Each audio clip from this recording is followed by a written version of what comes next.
I hit it twice and it still did it.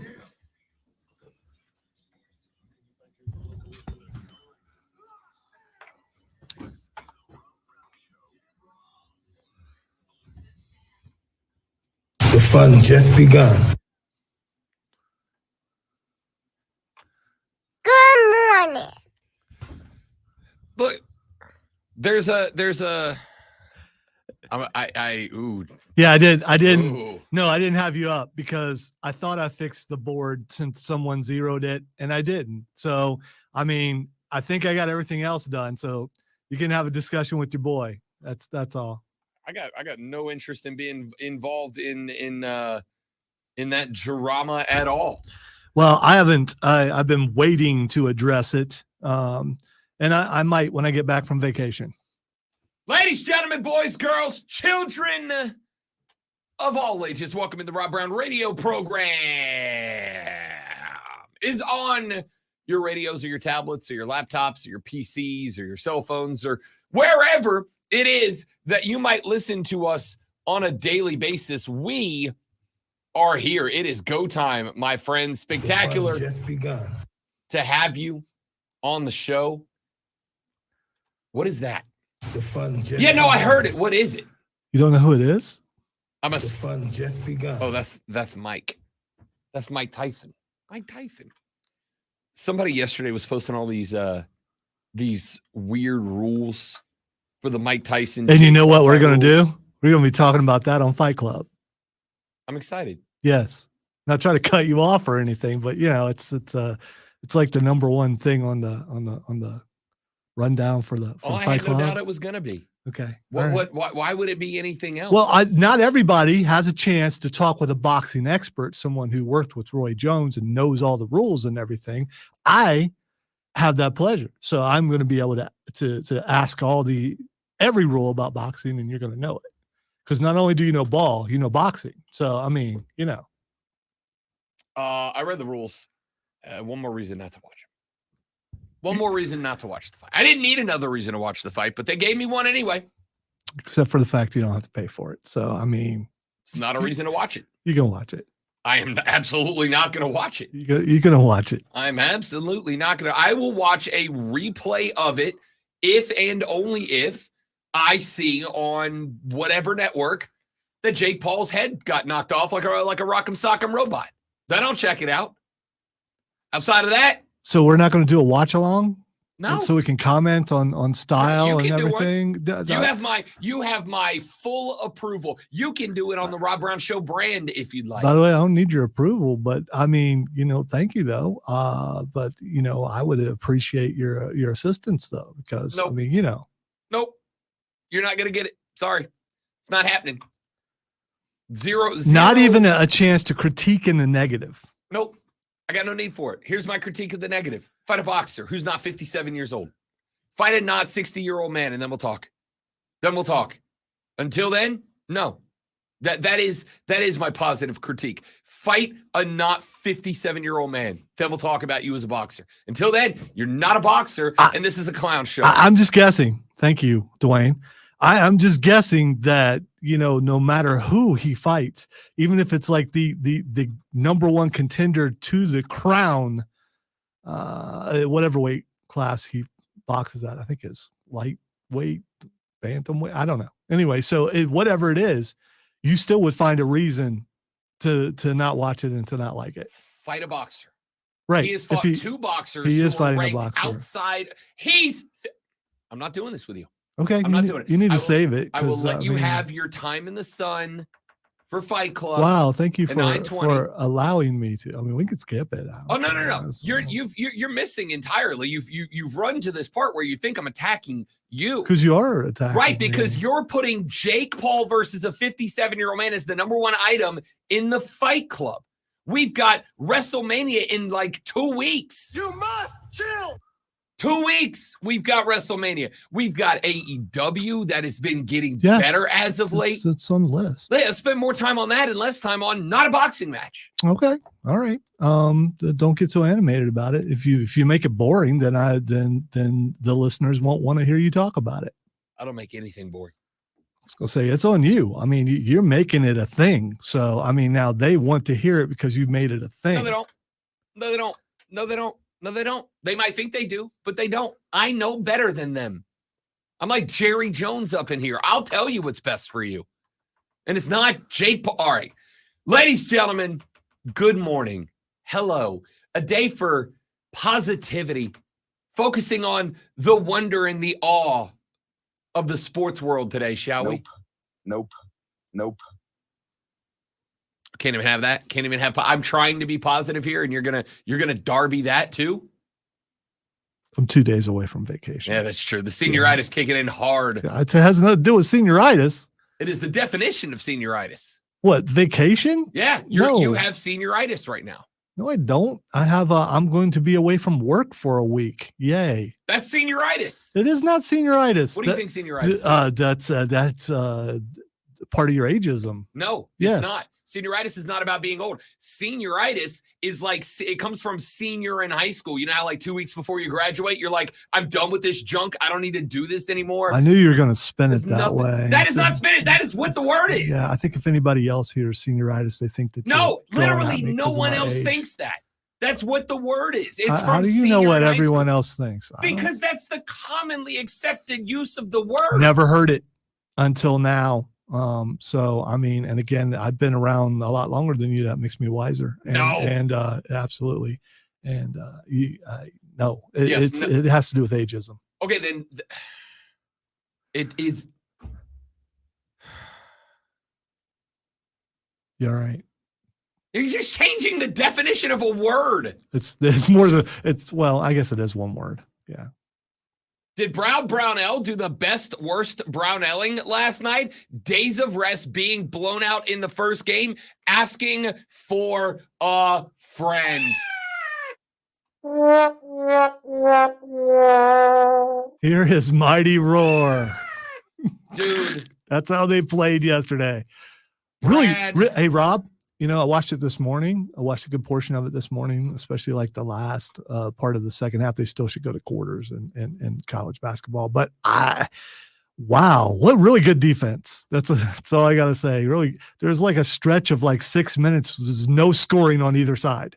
And it's like, okay, is someone going to sink a basket? I mean, you know, is that going to happen? Especially on the Clemson side, because I mean, they got their butts whipped the entire game. Why are you pooping on a thing that is going like it is the biggest event happening in sports right now?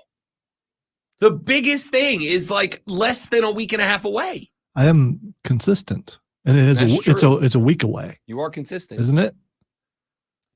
Texture says Rob is right about senioritis. I graduated high school in 96 and it was a thing then. It's real. I know I'm right. I appreciate it, Texture. You don't need to tell me. Tell Lonzo. Well, let me when did you graduate high school? Me? Yes. 2003. So I'm just so you're using a high school term with someone okay. I guess I'm wrong. You know what? I'll be wrong at least 10 times before the show's over. And there's number one at 6:00. It was like 6:06 when I was wrong, I think. So yeah. Good start to the day. Yeah, that's fine. I spent the last, I don't know what, week and a half telling Clemson basketball fans, relax. It's okay. You're in the tournament. You were in the tournament 2 weeks ago, 2.5 weeks ago. You're in. You're fine. This team is in and still playing well. The couple of losses they took down the stretch, even last night's loss, it was an 18-win basketball team. That's not a bad basketball team in BC. And the first time you played them, they had like 7 players available because they had a locker room bug going around. It's not that you lost. Because those last couple of games, like on the road at Wake Forest, you know who else lost on the road at Wake Forest? Basically everybody else that played on the road at Wake Forest lost on the road at Wake Forest. It's a hard place to play basketball. So it's like, don't panic. Don't worry about it. You're fine. You're in good shape. And then that. Oh. I think there's only like a handful of actual Clemson basketball fans out there, and they were waiting. They were waiting for this. So how can you go into the tournament with any confidence at all after the last week or 2 weeks of play from Clemson? The last 2 weeks of play from Clemson, I'm not concerned about. Again, there is not a loss within the last handful of weeks on this team's resume that I would look at and go, that's inexcusable. That's not a loss you can take. These are some decent, actually not sure. I'm not even going to say decent. These are good teams. The only one, if you wanted to say was unacceptable, would have been the road loss at Notre Dame, 69-62. You know what one more loss does for you, though? You go home. I mean, you make an excuse for all the losses, but one more loss and your season's over. I don't over. disagree. And listen, I'm not sitting here saying like, okay, let's look at it this way. With the Wake Forest game included, this team was 4-2 in their last 6. If you want to add the games before that, then they go 7-3 in the last 10. That's good basketball. 70% of your games being a dub is good basketball. You lost on the road at Notre Dame. If there's one that's inexcusable, it's that one. You lost at home against NC State. That's a team that's advanced in the ACC tournament. You lost on the road at Wake Forest, where 1 out of 17 teams that played there was able to get a win. The problem last night was it was the first game where Clemson looked inept. They looked inept. That style of game, you're the 5-12 upset. You play that style of game that you played against Boston College. You play a game where PJ Hall gets his first rebound like 35 minutes into the game. That's not good enough. It's not. You shot 35%, 4 of 20 from deep, 13 of 27 from the stripe. You got out-rebounded 43-27. PJ Hall had 21 points. He ended the game with 1 rebound. 1 rebound. 1 rebound. It's not good enough. The loss to Wake Forest, excusable. I believe in the concept of a good loss. I know that a lot of you get on your high horse about there's no such thing as a morale victory. But there is. That's why we have a term for it. There is a morale victory. The loss at Wake Forest was a tough L. The loss at Notre Dame was a tough L. Neither one of them were L's that made me think, uh-oh, it's over, it's done. Last night was. Last night was the first loss that this basketball team has taken in a while that I went, that's not it. That's not it. The NC State loss wasn't. The Virginia loss by a point wasn't. Like maybe the Georgia Tech loss was, because at the time they were a 500 ball club. Maybe the loss against Georgia Tech because they ended 14-18. Let's say that's inexcusable. Do you know when that game was? That game was all the way back in what? Mid-January? It's now mid-March. I got to go back to mid-January for the last loss that I went, that team's not good. Until last night. Last night was the first time in a hot minute that I went, you're one and done, dude. You're one and done. Now, I think the guys that were calling the game made a point. This is a team that for the past 3 or 4 seasons, at this point, has been entering this tournament on the bubble, has been entering this tournament playing for their lives. This year, they were not playing for their lives.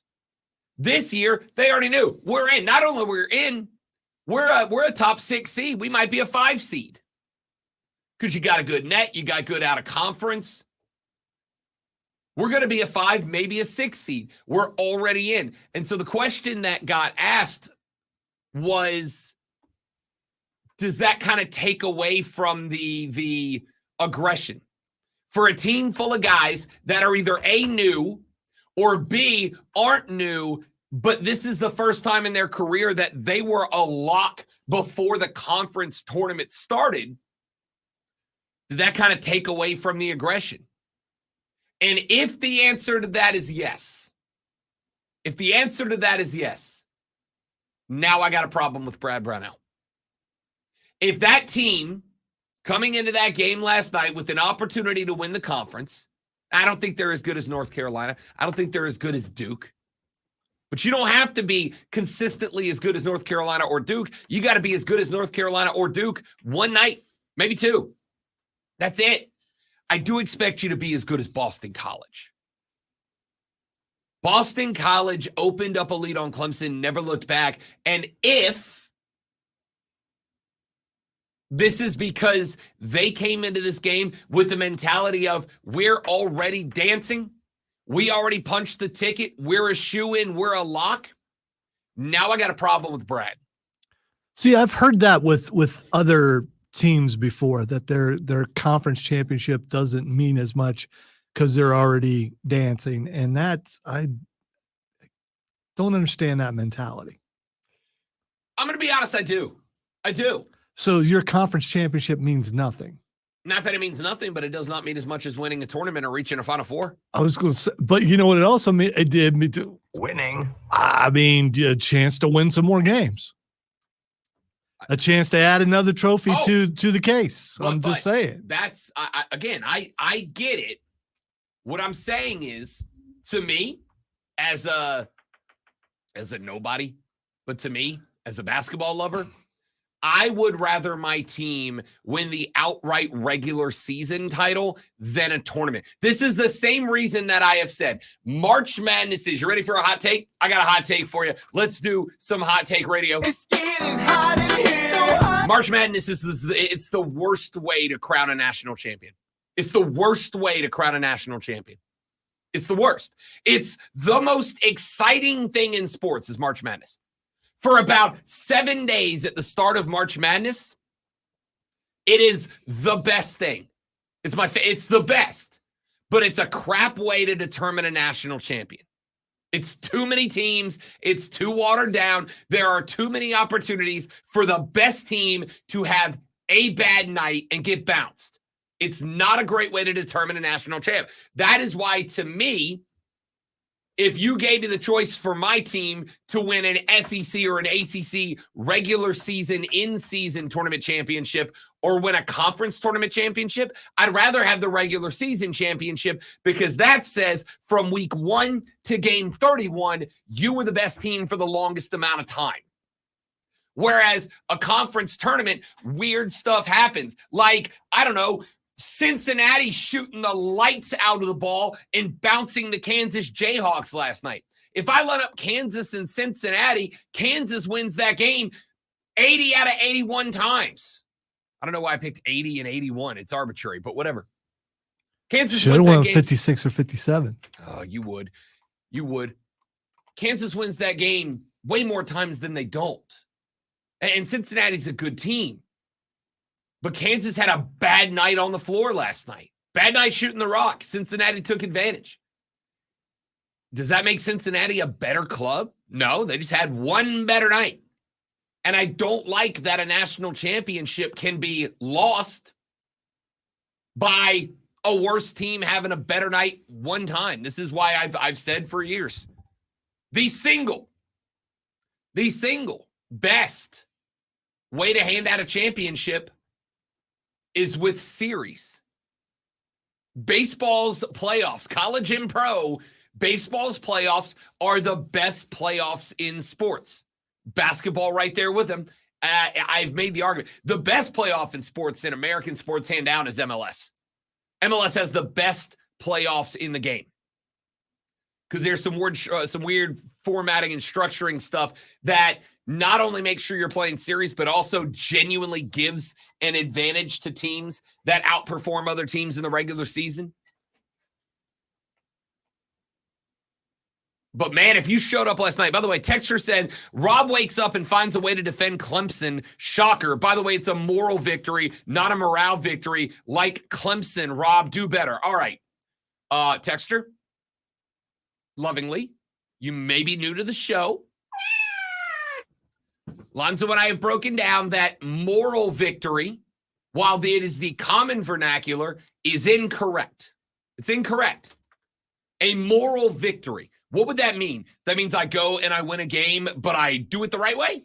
No. Morale victory. That is, how does it impact your morale? Is it a Pyrrhic victory?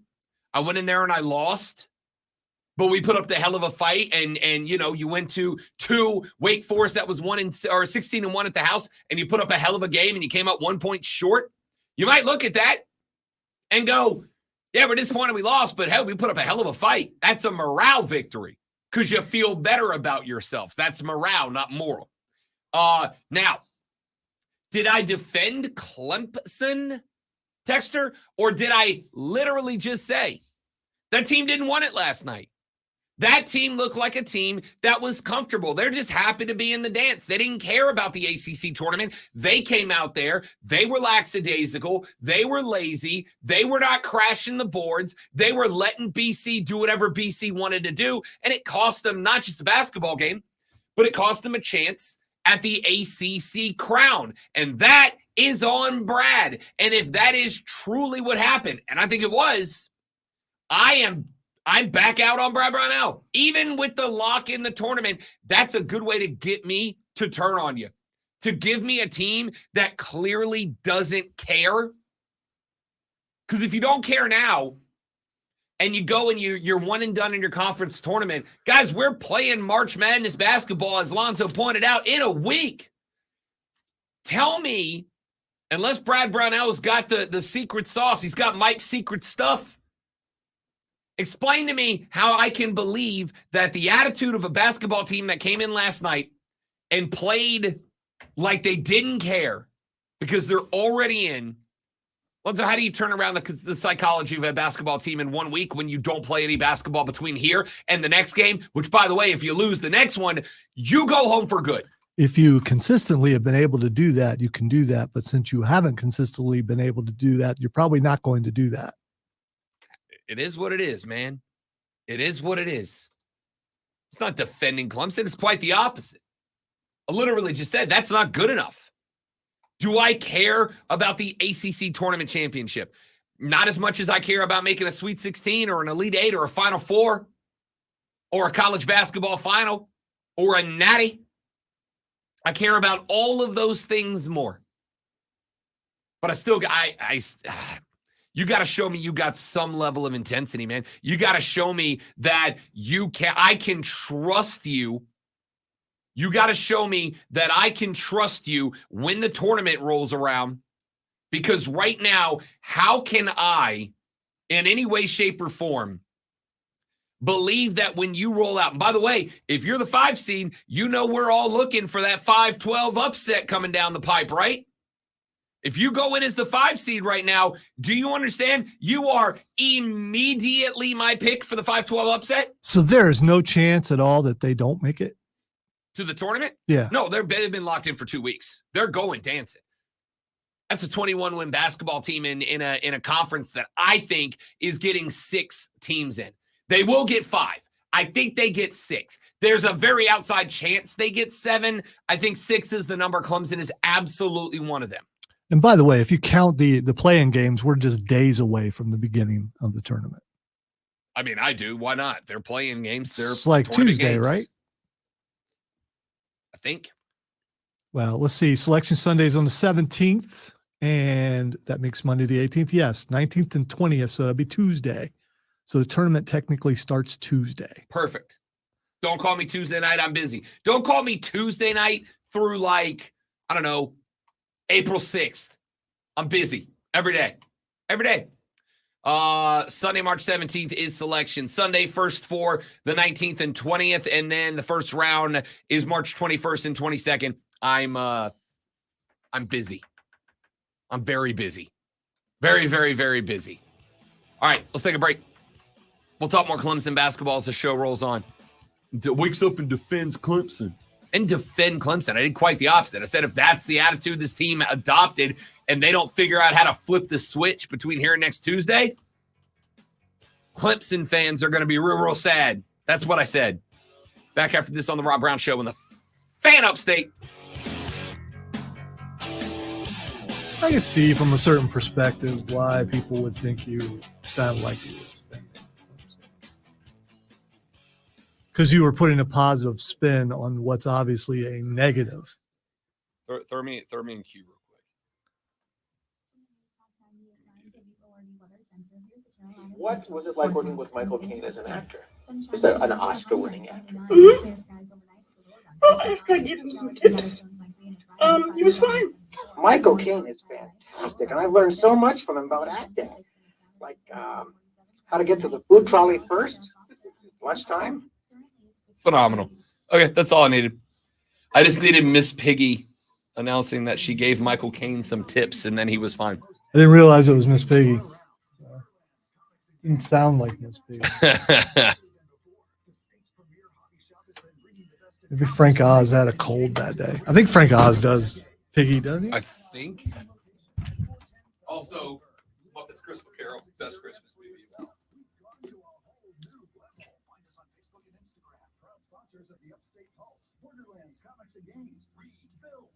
Pre-spring in South Carolina means using the AC during the day and the heater at night. When your HVAC unit stops working, you need a company you can trust. Priority Heating and Air HVAC specialist will give your system a thorough checkup. And if you need a new unit, Priority Heating and Air is a proud distributor of the Coleman line of HVAC systems. So keep your family or business comfortable and give Priority Heating and Air a call today at 591-1847 or find them online. Priority Heating and Air HVAC.com.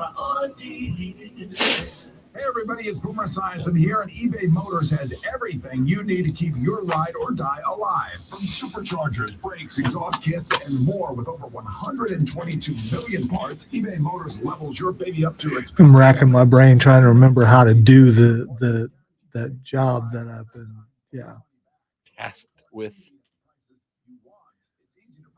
Well, I've got technically a couple months. We have like 3 games coming up that we're carrying. So after that, I've got a couple months to refresh myself.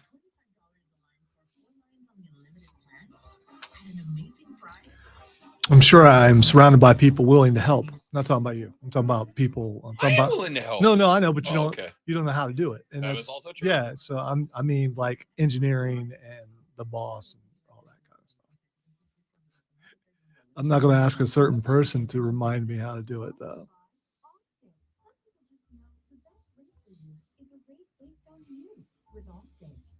Based on anyone else. So if you drive safely, you can save money. Good to know. Visit allstate.com or call for a quote today.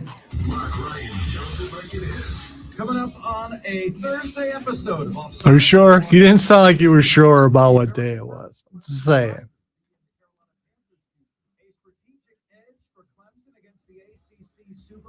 And we'll highlight X factors for success on the football field for Clemson at South Carolina 2024. Number 1. Wow.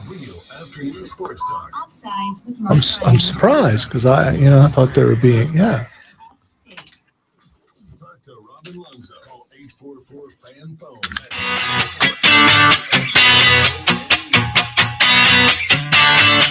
The fun just begun. Dude, I don't. When we're coming back on the air. So I've told you guys, I'm in a very frustrating spot right now because not only did the new model of my phone roll out, but I'm like 2 bills away from paying this one off and just owning the phone outright, which means my cell phone bill is going down like, $30-something a month. And wouldn't you know it, shockingly, all of a sudden, my phone has just started acting weird, right? The screen's flickery, and every now and puts on like a 1980 psychedelic neon light show for me. And cool. It's randomly starting to ask itself and answer questions. That's an AI takeover problem. That's a new one as we were coming back from break and the bumper's playing and the bite drops. And I look down at my phone and it says, how many calories are in an apple? Who the hell asked you? First off, who asked you? A, and B, how does yes, my phone knows I'm fat and need to probably go with the old apple a day. But not right now, phone. Like, I know I'm trying, all right? It's been nothing but chicken, broccoli, and cauliflower for me for 2 weeks. And now my phone randomly goes, hey, fatty, try an apple, you piece of crap. So did you pay attention to how many calories are in an apple? I did not. I cut it off. I was like, I don't want to know. I don't know. Here's the other thing. Through this weight loss journey that I'm on, where I'm trying to, my problem is Lonzo has There are 95 calories in an apple, by the way. perfect. As Lonzo can attest, Rob Brown has a distinct lack of self-control in most situations. Distinct lack of self-control. If I like a thing and I like to do a thing, I'm going to do that thing as often and for as long as possible. Addictive personality, maybe? Maybe. I mean, I don't think I'm addicted to anything, but the things that I like, except for spinning your pen. Spinning your pen. That's true. I know I should stop. I can't. Okay. So, like, I know this about me. So I am trying to learn to be a better eater, like psychologically, like rewiring your brain to think about food differently. Like right now, I am attempting to trick myself into believing that broccoli is as good as chocolate. It's not, but I'm trying to rewire the brain into thinking it is. Broccoli is excellent, but if you eat too much of it, there's a roughage that gathers in your bowels, and it will cause you to be in a bad mood for an entire week. Here's the bad thing about broccoli. I'm just saying. That's not even the bad thing about broccoli. The bad thing about broccoli is, how broccoli's at its best? When it's smothered in cheddar cheese. Broccoli and cheese is undefeated. I like broccoli in like a stir fry or something like that. I mean, when it's mixed with other things. And what I am learning here is that everything you think is healthy isn't. I was talking not terribly long ago to a nutritionist, and I was like, "Hey, I'm gonna eat healthier. I do like fruit a lot. Big fruit guy. A lot of natural sugars in fruit, and that you would not believe. I thought, as I've been taught by everyone ever my whole life, fruits and veggies, what they really mean is veggies, and like a grape. That's what they mean by fruits and veggies. They mean all the broccoli and cauliflower and carrots you can handle, and then you may treat yourself to like one slice of an apple every other month. It sucks, dude. Getting healthy sucks. Eat green beans in every meal. I'm not kidding. It has been every night for dinner for like 2 weeks now has been 3 air-fried chicken breast tenderloins and 1 cup of broccoli, cauliflower, and carrots. That's my life now. And I'm hoping that one day I'm going to pull them out of the air fryer, pull them out of the steamer, and go, this is great. This is great. This is a wonderful dinner. But it's been 2 weeks, and all I want is like a huge chunk of 7-layer cake. By the way, is Russ signed yet? You know what? That's a good question. I didn't think about that. I haven't seen the news become official yet. Because I owe you once he signs. You do. But you said I can't pay up, because you can't eat anything right now. So I would tell you the place I was going to take you has grilled chicken, and I do not listen. I am not getting a lunch bet paid off with a grilled chicken breast and broccoli. No. Why? No. Why? I am going to order the gnarliest burger on the menu. They got some good ones. The gnarliest of gnarly on the menu. I am not seeing an official signing as of yet. I will say this. ESPN has him listed as the Steelers QB1 on their official depth chart. So because he should have signed yesterday, right? I thought yesterday you were allowed to sign. Yesterday was the day, yeah. Yeah. I'm wondering if he had signed and it just had to, like, it just wasn't official until yesterday, because everywhere I'm looking has Russell Wilson listed as a Steeler. But I do need it to be like official. I don't. That's true. That counts. I did it again. Travis, according to people.com, Travis Kelce hypes up Russell Wilson after the QB signs with Steelers. So I mean, People Magazine thinks that he signed. But let's see here. I'm looking at the Steelers official website and QB. I don't see him on there yet. I don't know, man. I got a lunch on the line. Come on, Steelers, get it done. What are we doing here? Let's get this done. Rob's hungry. Or it's so insignificant that they don't care. I mean, or it's like a given that it was going to happen, so they're just. Now, see, I did not think that at 6:35 in the morning I was going to be looking through the official Steelers transaction report. He's not on there yet. Release safety Keanu Neal with the designation of failed physical. Signed free agent nose tackle Brandon Fehoko. Release cornerback Patrick Peterson. Wow. I didn't even know he was on the Steelers. And wide receiver Allen Robinson II. Acquired Dante Jackson in a 6th round with the Carolina Panthers for Deontay Johnson and a 2024 7th round selection. So I guess not official yet. He's agreed to the deal, but not signed it. All right. So I technically haven't lost yet. You technically haven't lost yet. Correct. You have only another month and a half to wait. You got to hope Russ forgets to check his mail until like April 25th. Who knows? Could be a physical thing. April 25th is opening. Yeah, I was right. April 25th. Maybe he is not passing his physical or something. Who knows? Mike Thomas got cut for not passing his physical. Well, just not being able to complete a season might have had something to do with that. Would you pick him up if you're another team? Hell yeah. But Slant God? Absolutely. with as injury prone as he is? Yes. Yes. Because right now, you're probably not going to have a ton of competition for him. You're probably going to get him on a pretty favorable contract. And I don't need him to scratch that. Let me be clear. If I can make him a wide receiver 2, if I can make him a slant guy. Now, if he's going to demand to be wide receiver 1, then no. But if I could get him as a wide receiver 2, if I could pay, I'll put it this way. Since you got to bring everything back local, let's do it. Carolina ought to make that move. He's going to be, I think, relatively cheap.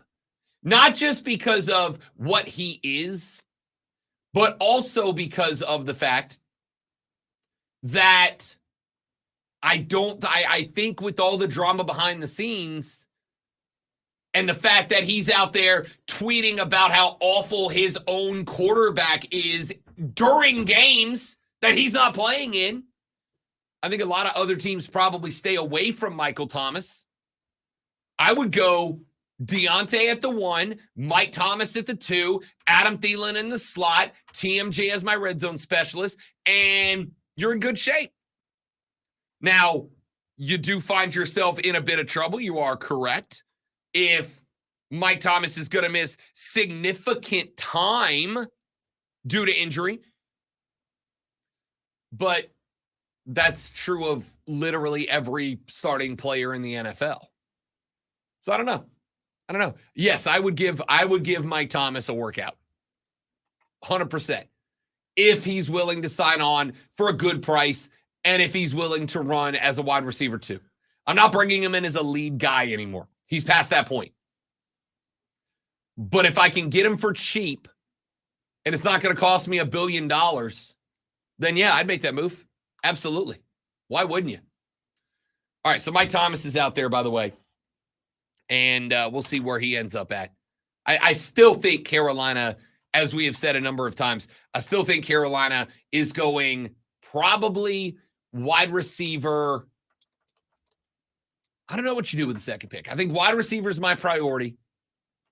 You've kind of addressed you've addressed the offensive line. Unless there is a guy at the center position that you heavily value that falls down the board, then I'm probably going wide receiver. I still might go offensive line. I still might go try to find a right tackle. Icky on the left tackle. Lewis and Hunt at the guards. Yeah, I think you got to go center or right tackle. Probably center to be up front, to be honest with you. If they keep signing free agents on defense, you're not going to have to worry about that. So, I mean, yeah. I got Deontay at the wide receiver spot, too. I don't know. I'll say this. You said it on, yesterday morning? Felt real bad about the Panthers on Monday morning. Felt a lot better about the Panthers on Wednesday. Someone needs to help Luke Combs out, though, because he's still not buying it. Yeah, you know what? I need to get Luke on the show. I need to talk to my guy. All right. I'm a big Luke Combs guy, by the way. Luke Combs, phenomenal. He sings country or something. I think. Does. Luke Combs, phenomenal. Love Luke Combs. Great guy. Good artist. His appreciation for Tracy after Fast Car went big, his cover of it. Like, and by the way, just go listen to some Luke Combs later in the day. If you got any love for country music in your heart, Luke Combs is phenomenal. Big Panthers fan from the Carolinas. I need to see if we can reach out and get Luke on the show. He's been doing the media tour. Need to see if we can get Luke on. Because I think I can talk some optimism into my guy.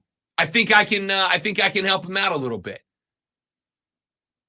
But like I said, the optimism comes if you're a Panthers fan. The optimism comes once you come to the realization and the acceptance that you're going to suck again this year. That you're going to have to put one more year of this sucks into this team. And then in 2025, that's where it gets turned around. Oh, no. The Panthers lost Giovanni Ricci. From Imperium? All right. No, he's actually he was a tight end for the Panthers. You're looking him up because you don't believe me. No, I mean, I know he was. Yeah. Is it 45? Okay, we got to take a break. When we come back here in just a minute from here, we have got a big developing story in college football we got to get to. Philly and Indianapolis have both proposed enormous rule changes across the National Football League. We're going to address that. We'll take a deep dive now that it is starting to slow down a little bit. We'll take a deep dive into the NFL's free agency. Jay Monahan, the commissioner of the PGA Tour, said there should be optimism about the PGA Tour. What about, you might ask? And he didn't say. So we'll talk about his comments. And Captain Kirk Cousins, has spoken out for the first time since his signing with the ATL. We'll talk about that and more. It's all coming up on the Rob Brown Show. It's all coming up on the Fan Upstate.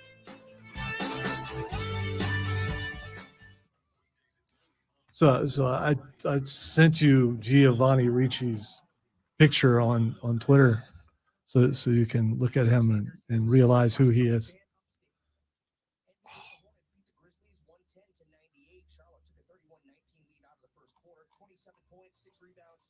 He wasn't a starter. He appeared in some games, though.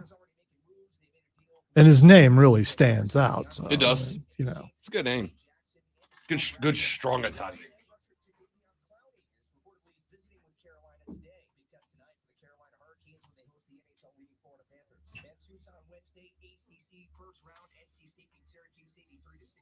Boston College knocked off Clemson 76-55. Wake Forest 72-59 winners over Notre Dame. Florida State beat Virginia Tech 86-76. MEAC quarterfinals. NC Central over Maryland Eastern Shore 87-80. MEAC quarterfinals. Just some of that. For Furman Paladins basketball, play-by-play live all season long. Download the Odyssey app, search the Fan Upstate, and listen anywhere on your phone. I'm Chuck Sanders. That's the Sports Flash on the Fan Upstate. On today's Upstate traffic, looks like we do have a minor crash. Not much of a backup there. It's a very, very minor delay. Southbound I-385 at the exit to Roper Mountain Road. It's there on the exit ramp itself. So we see a fraction of a delay, not that bad. Also construction, Woodruff Road at Roper Mountain Road. They're doing safety improvements there. So you've got at least one lane block. So looks great across I-35. No issues there between I-101 and White Road. From the News Talk 98.9 WRD Traffic Center, I'm on Eastern on the Fan, upstate. You've heard about the thousands of patients finally getting relief from chronic joint pain thanks to QC Kinetics non-invasive treatments. And here's one who is determined to avoid surgery. Meet Vicky. The orthopedic surgeon said, well, you're going to need knee replacement sooner rather than later. I kept hearing commercials about Perceptual or psychological rather than tangible or practical in nature effect. Apparently, moral victory is sanctioned. Chose a more natural, less invasive approach that uses regenerative treatments to help heal and restore painful joints with no downtime. if QC Kinetics had not been what I expected, I would have gone through with the surgery, but I got so much. Texter just texted Clemson, parentheses, cue multiple meows here. You need to check out QC Kinetics. The consultation is free. Call today. Call QC Kinetics. 864-448-3772. That's 864-448-3772. 864-448-3772. Yes, when my new cat meows at home, I just laugh and think Clemson.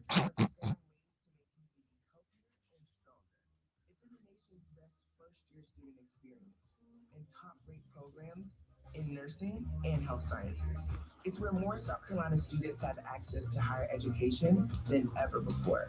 Because when you stand for something bigger than yourself, you can create something that benefits us all. Behold, the remarkable we.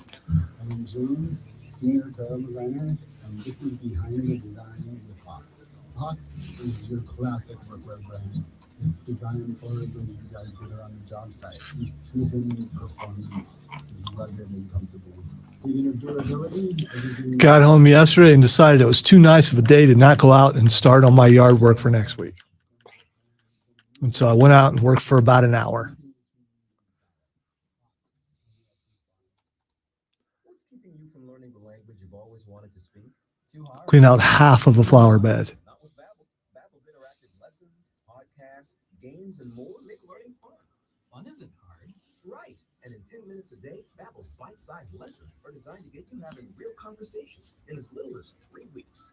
That's not long. It's not hard. It's perfect. Discovered that I can't find my yard scissors. I don't know what they're called, so I just call them yard scissors. Clippers? Yeah, but when I think clippers, I think like electric clippers that you trim the verge with. Let's see. Talking about like the two-handed ones? Yeah.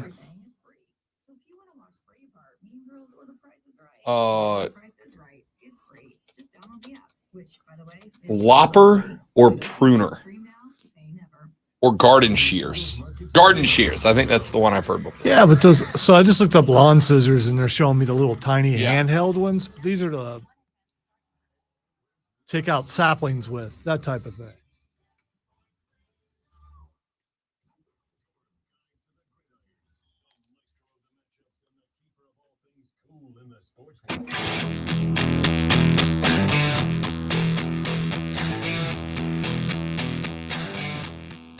The Rob Brown Show rolls on. It is the Fan Upstate. There are some proposed rule changes in the National Football League. One of them is a proposed change to the onside kick rule. We kind of knew this was coming down the pipe. Now we know what it's going to look like.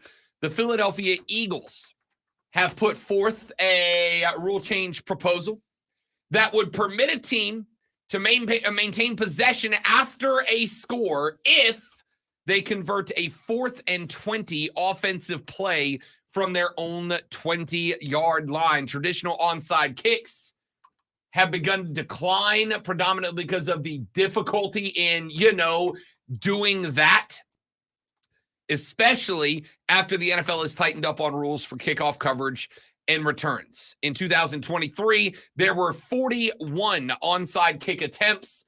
The kicking team was able to successfully recover 2 of them, which is not very many. But there's a reason for that, and the reason for that is it's supposed to be hard. It's supposed to be a small miracle. Yeah, but they made something that was already difficult more difficult. Oh, for sure. For safety reasons, now they're trying to figure out a way to make it. I don't know. That's exactly correct. It's exactly correct. And to be honest with you, I don't have an issue with it. I don't have an issue with it either way. I don't have an issue with leaving it as it is. I also don't have an issue with going for the 4th and 20, and whatever the result of the play is, that's where the defense gets the ball back. Let's be honest. Most of us play video games. And when we play video games, how often do you punt? Never punt. Hashtag never punt. Yeah, it's a video game mentality. Why punt? They're professionals. Find a way to get a first down. You don't punt because 4th and 20 is tough to do. 4th and 20 is tough to do. That's why we don't punt when we are playing Madden. Thanks, EA Sports. I remember being able to play Madden. The reality is everybody in the NFL punts on 4th and 20 unless it's we have to make it or we lose. And I assume that would kind of be the case here. You're probably only going to go for this if it's 4th and 20, you're going to, and if you don't get it, you're going to lose. Or if you have Tyreek Hill, that's pretty much it. If it's 4th and 20 and you're like on the 50, I mean, go for it. There might be a spot here and there. If you don't have that strong-legged kicker that can kick like 65 yarders. Even still, I'd rather have a punter who can coffin corner a team. That's a huge weapon. This is why, all the McAfee jokes aside, if I was a GM of a team, I would always be on the hunt to get the best possible punter. Coffin corner kicking is a lost art, but it's an incredibly valuable tool if you got it. But as far as this proposed rule change goes, I don't have an issue. I don't think you are going to. Here's what I'll say. I would be willing to bet that the new rule change would be effective to the degree that it would likely have a success rate somewhere in the same margin as the onside kick success rate had before all the new kick return rules went into place. I do think you would probably see a success rate that is better than 2 out of every 41 efforts, but I don't think it would be dramatically higher. I think it would probably be somewhere more in the range of 5 out of every 41 efforts. It's not like it's going to get to a point where we never see a team starting from deep in their territory after a kickoff return because every team is going out there and is trying to get the 4th and 20. I don't think it is going to have a success rate. If the success rate is, say, 50%, I think you would see a lot more. It's not going to be 50%. It's still going to be 10% maximum, right? I'm thinking instead of 2 out of 41, it's 5, maybe 6 out of every 41 is going to be successful. But I don't have an issue with trying it out. I don't have an issue with putting it into play for a year. I don't have an issue with trying it out. I think it is I certainly think it's a good way to make those situations more exciting, right? I think onside kicks have kind of lost their excitement a little bit because, let's be real, they're not successful. And no one really tries them anymore. So, I mean, I guess you're obligated to do it when you're. The only onside kicks that are exciting anymore are when they're surprise onside kicks. Saints in the Super Bowl onside kicks. But keep in mind, because of the rules, you can't really do that anymore. And one of the proposed rules was the new kickoff alternative, the XFL rule, which would 100% eliminate surprise onside kicks. Couldn't do it all anymore. So I think if you accept this, if you go in this direction, you are, number one, creating a much more exciting play.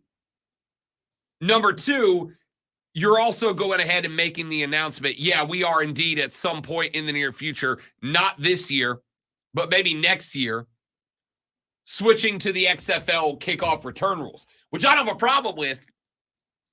And I don't have a problem with it in this case and doing it this way, because I kind of want to know what the success rate is, what the entertainment value of the 4th and 20 effort is.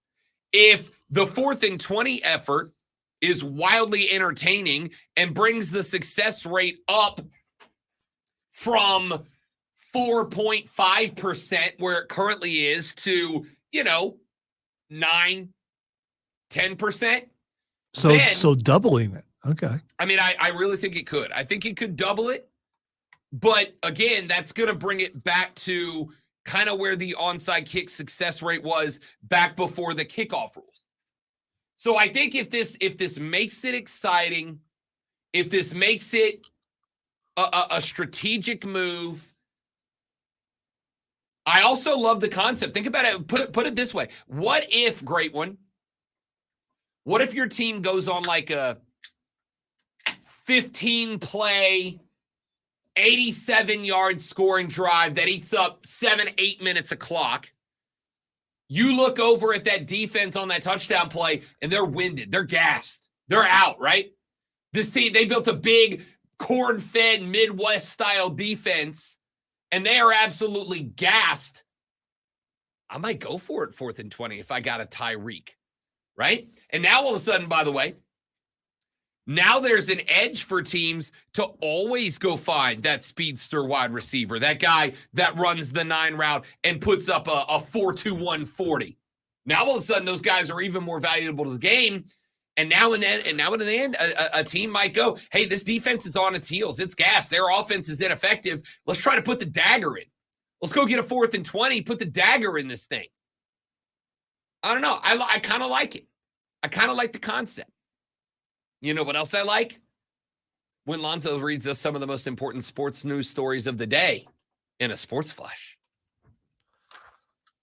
Starting with the very most important thing, Clemson's bid for an ACC title lasted just 40 minutes thanks to a 76-55 loss to Boston College last night. BC jumped out to an early lead and never relented while Clemson struggled just about everywhere on the floor. Clemson will get ready for the tournament while Boston College takes on Virginia in the 3rd round today. South Carolina's men's basketball team has their opponent, and it is the Arkansas Razorbacks, not Razorbacks. That's a totally different thing. Who outlasted Vanderbilt yesterday in overtime, 90-85. The Commodores hit a buzzer beater to tie it, but committed one too many turnovers in OT, despite shooting better than 50% from the floor and 40% from deep. Arkansas meets the Gamecocks at 3:30 this afternoon. Hey, you know what? Another sturdy hour of the Rob Brown Show continues right here on the Fan Upstate.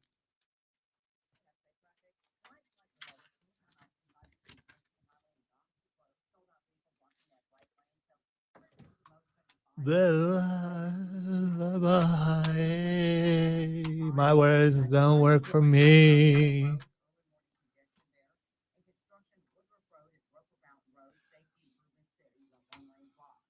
I need enunciation exercises.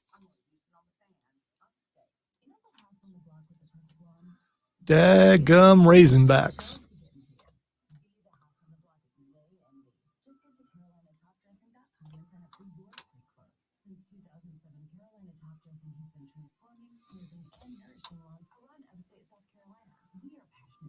Now I want Raisin Bran with some bacon on the side. I don't think you could put the bacon in the Raisin Bran. That would probably not be good. But it is bacon, so you never know.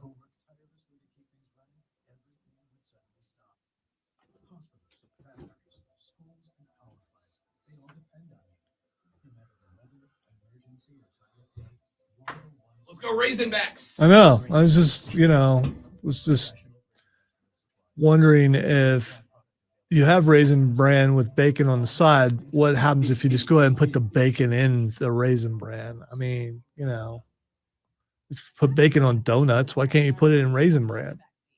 I love bacon on donuts. I miss donuts.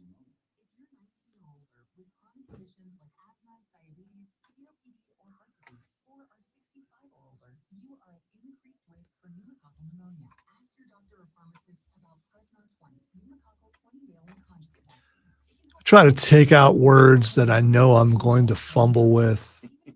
Razorbacks was not something I thought would be a problem. Yeah. Well, I mean, I thought it was good. Now I'll probably say Razorbacks on purpose the rest of the way.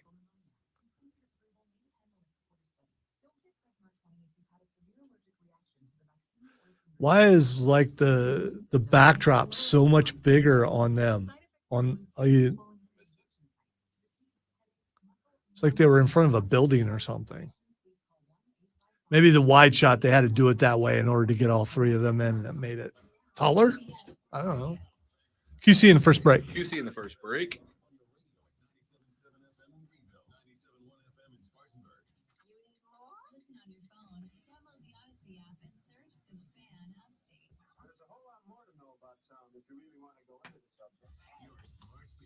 That's the wrong thing. What are you doing?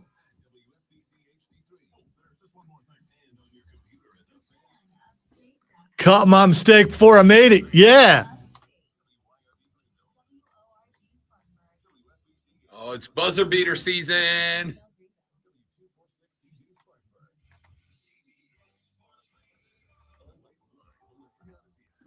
As Nick Saban said, and now I will hear it in my head forever. What are we doing?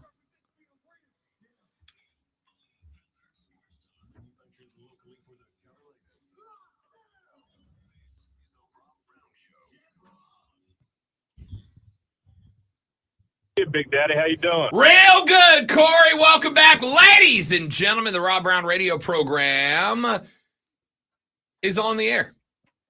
Excellent to have you, my dudes and dudettes, as we roll through another 4 hours of sports talk entertainment at an above mediocre rate. Well, we got 3 hours left. Right, but we are in the process of rolling through 4 of them. Yeah, but okay. We only have 3 remaining, but we do have 4. We only have 3 left. Wait, you get it. Welcome back, friends. Good to have you. I am Rob Brown. That other guy, that's the voice of the great one, Lonzo. On the ones and twos, the alpha and the omega of the fan upstate. Lonzo is a superstar. Whether in your mind or his, it is true. To say a phrase that's said many times on this show: yours, mine, ours. Also, you're welcome. Renewal by Anderson of the Carolinas fan phone, 844-326-3663. If you want to pop on the air with us, now's a wonderful time to do it. You may shoot us a text on the text line at 71307, 71307. Start your text with FAN, F-A-N, FAN, F-A-N, and we will read them on the radio broadcast. You may tweet, X, post us, whatever you prefer, by giving us a tweet at The Rob Brown Show. You may shoot us a tweet at Lonzo on Word. You may shoot us a tweet to everybody up in here at The Fan Upstate if you want to come at us in that direction. And, of course, my email inbox is always open to all of you. rob.brown@thefanupstate.com. rob.brown@thefanupstate.com if you'd like to jump on in that direction. It is officially 7:03 in the morning, which means you are less than an hour away from clocking into work if you got one of them real jobs. And if you got one of them real jobs, at some point you're going to take a break. And when you're going to take that break, you're going to want to talk sports with your coworkers. And if you want to talk sports with your coworkers, you got to know what's going on in the world of sports. You got to know the most important things going on in the world of sports. And those things are these things as we do this.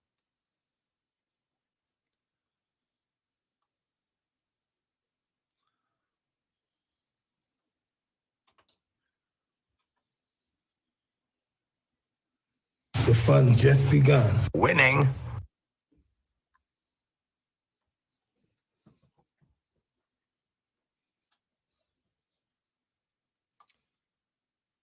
It is the water cooler cheat sheet, friends. The top 3 sports stories that you need to know before you go start talking sports around the water cooler with your coworkers. Let's dive right in with item number 1.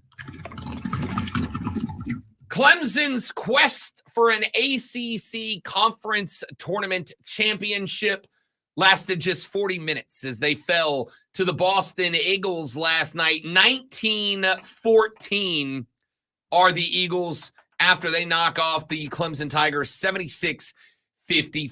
It went poorly, as that old guy from the Indiana Jones movie once said. You think Boston College fans are offended that you said Boston Eagles and didn't say Boston College Eagles? Sorry, the Boston College Eagles. I'm just curious if they get offended if you. I don't know. I'm going to be real honest with you. I don't think I've ever met a Boston College fan. And I'm not saying that to be like, haha, funny. I mean, I literally don't think I've ever met a Boston College fan in my life. What I do know is that the Boston College fans woke up today quite excited about what happened yesterday evening as they knocked off the now 21-11, 11-9 in conference Clemson Tigers. It went real poorly for Clemson last night. PJ Hall ended the game with a single rebound. That's not good enough. This was a game that was expected to be, and for a while was, a matchup of two really, really good big men. Quentin Post, who ended up with 11 points, 8 boards, 7 assists, and a block, versus PJ Hall, who ended up with 21 points, but only 1 rebound, 0 assists, 0 steals, and 1 block. Not the best night for PJ Hall, unfortunately. On top of that, Clemson was not very good from the floor. 19 of 54 for 35%. They were 4 of 20 from behind the arc. On the flip side, defensively speaking, they allowed Boston College to shoot over 43% on 25 of 58. They allowed Boston College to shoot 34.5% from deep, going 10 of 29. And Boston College went a perfect 16 of 16 from behind the stripe. Everything came up aces for the Eagles last night. Clemson, I asked the question earlier in the show, and I wonder which of these things is true.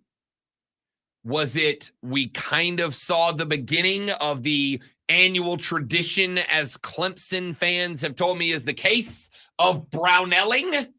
Or is it because of the fact that the Clemson Tigers came into this game knowing already that they were in the tournament?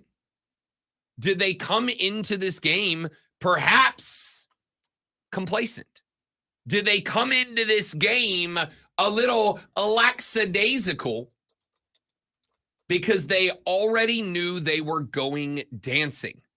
Is that a possibility? To me, the answer is, yeah, that's absolutely a possibility. I'm not going to say it's a probability. I don't know. What I am going to say is, if that turns out to be the case, I hope against hope that Brad Brownell knows this team really well. I hope he knows this team's fears, their hopes, their joys. I hope he knows everything about them, because it is going to take something.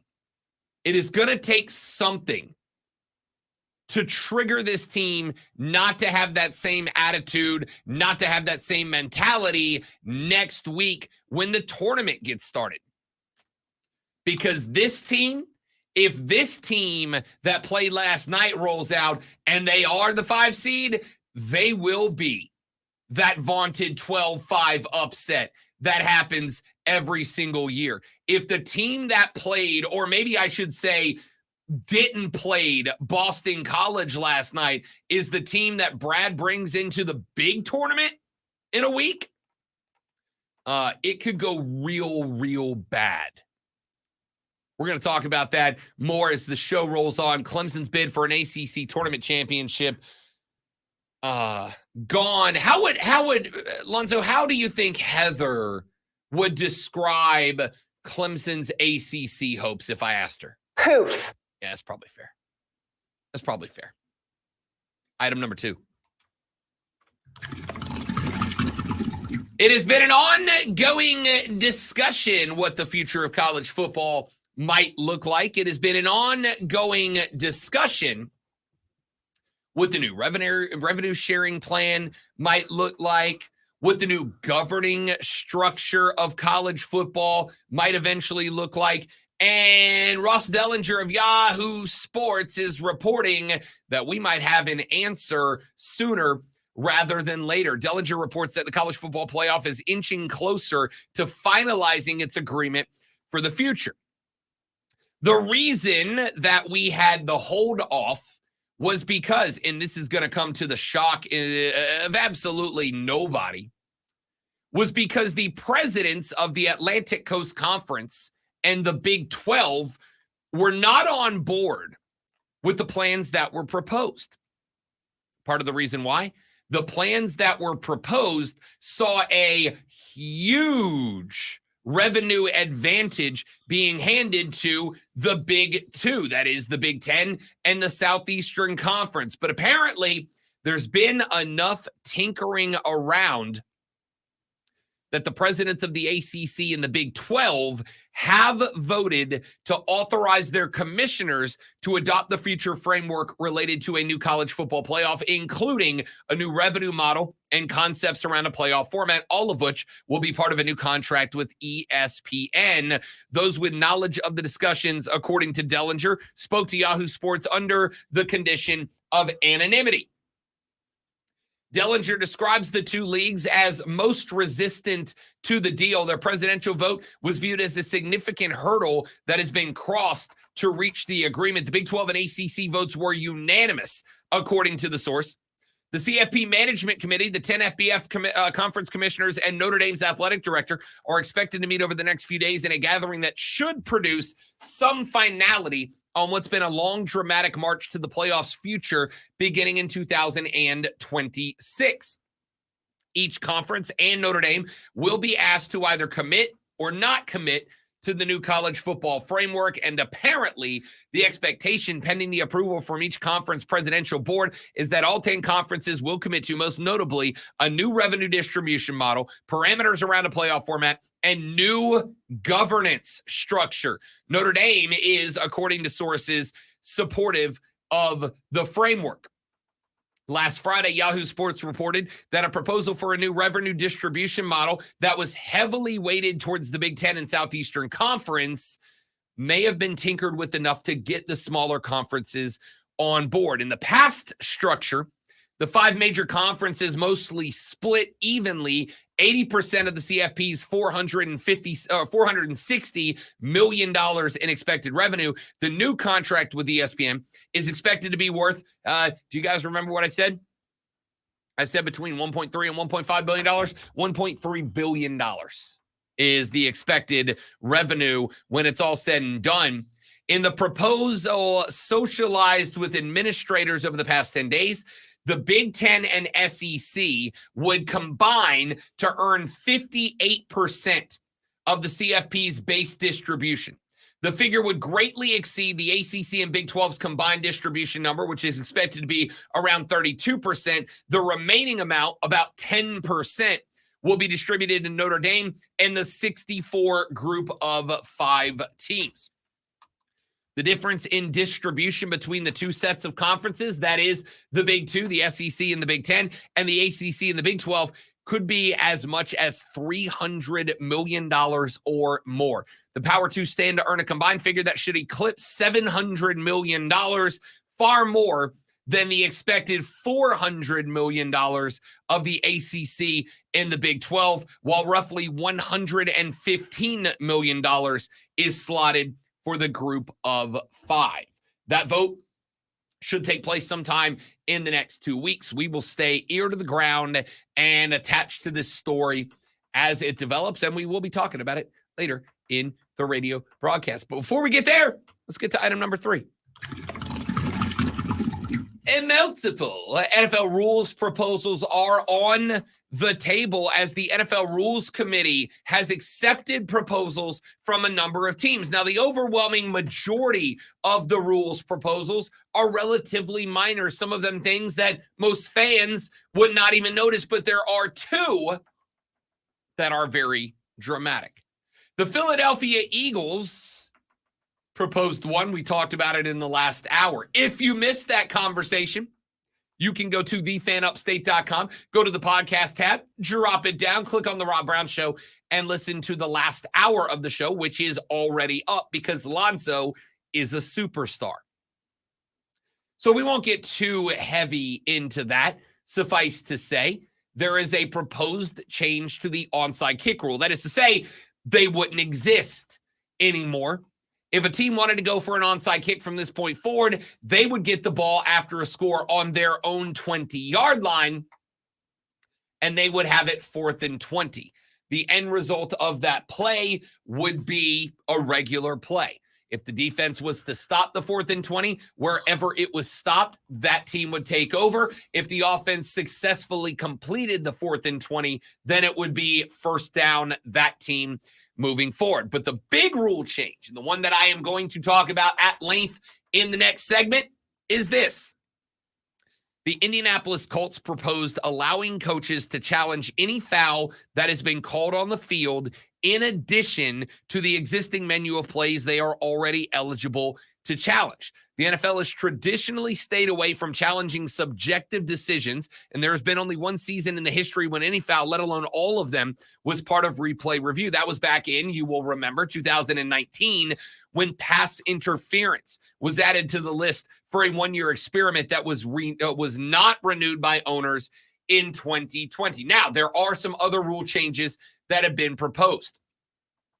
The Detroit Lions submitted a rule change that would allow coaches to have a third challenge if one of their first two challenges is successful. Right now, you get a third challenge if both of your first two challenges are successful. The Lions have said, hey, if you get one right, you should get that one back. The Buffalo Bills want the NFL to allow practice squad quarterbacks to be eligible to serve as the emergency third quarterback on game days. The current rule requires that the third quarterback be a part of the 53-man roster. The Pittsburgh Steelers proposed moving the trade deadline back 1 week to after week 9. In a separate proposal, 6 other teams suggested moving it back until after week 10. The Jacksonville Jaguars would like the NFL to make available the Hawkeye replay feed in the coach's booth rather than only in the replay booth. And the Eagles hope to see game clocks display tenths of seconds in the final minute of each half. We will address these potential rule changes coming up in the very next segment because some of them are very good and some of them are not so much that. I will tell you which is which in my ever so humble yet frequently correct opinion when we come back after this break, a break that we go to now. The Great One Lonzo, the Alpha and the Omega of the Fan Upstate on the ones and twos. My name is Rob Brown. Ladies and gentlemen, you are listening to the 4-hour sports talk entertainment extravaganza that is the Rob Brown Show. This is the Fan Upstate. All right, guys, got a live read. Y'all stay right there. We will be right back.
He would love that.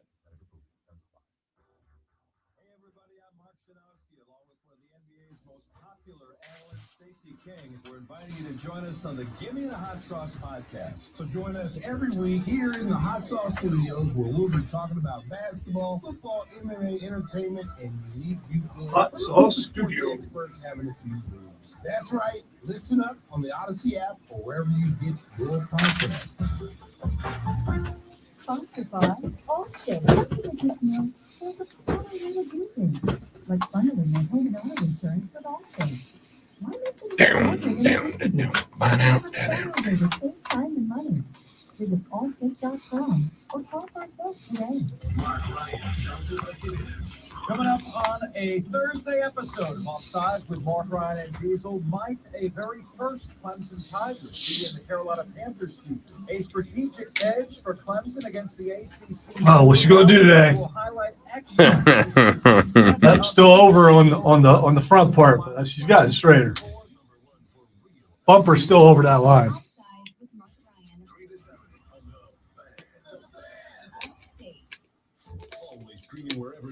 One of our coworkers legit almost stopped because he was full tire over the line into the spot I was in. I could not get in my driver's side.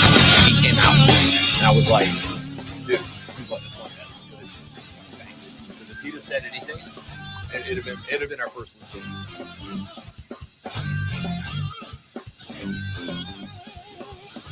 The Rob Brown Show is on your radio. Welcome back, ladies and gentlemen. Spectacular to have you with us. Let's talk about these proposed NFL rule changes. NFL teams putting forth their proposals. Let's start with the one. We talked about the onside kick rule change. Let's talk about the one put forward by the Indianapolis Colts. They have proposed allowing coaches to challenge any foul that has been called on the field in addition to the existing menu of plays they are eligible to challenge. The NFL has traditionally stayed away from challenging subjective decisions, and there has been only one season in its history when any foul, let alone all of them, was part of replay review. That was obviously back in 2019 when pass interference was added to the list for that one-year experiment, an experiment that failed, depending on who you ask. I remember having an argument with someone who's, I believe, still on the station, saying that there's no way it would make it past a year, and it didn't. That was just to appease certain fan bases. Gosh, who might they be speaking about? Certain fan bases, and to purposefully make it not work, which they purposefully seem to make it not work. I'm really glad you said that because I have said that before, and I have been accused of being a conspiracy theorist. Oh, no, not that. There's no way this thing by Indy would work because it would slow the game down too much. They did everything they can do to make the game be faster. Why would they go backwards and make it slower? So even if it's supposed, and it could in certain circumstances make the game better because they would correct the mistake, but speed might be more important than that. I've heard that mentioned a number of times, and I would like to point out a couple of things. Number one, we did a bunch of stuff in college football, remember, to make the game faster. We don't stop the clock anymore in most situations unless it's inside of that 2 minutes. We tried a whole bunch of stuff to make the game faster, and it succeeded to some degree, except for, you will all know, they just replaced the time we got back with what? More advertisements. This has, let's call it what it is, this has never been about making games faster. This has been about making broadcast faster so that we can fit more television revenue in. That's all this is about. So let me make this, let me reach a nice little compromise between all parties here. Here's the compromise that Rob Brown proposes. The compromise that Rob Brown proposes is this. Everything can indeed from this point be challenged. Everything counts again against the coaches 3 challenges.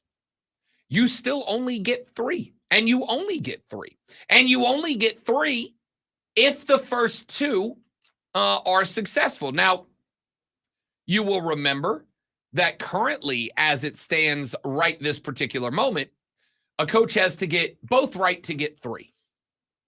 Now, there is a rule proposal on the table that if a coach gets 1 right, he gets it back, but you still only get a maximum of 3 per game. So let's do this.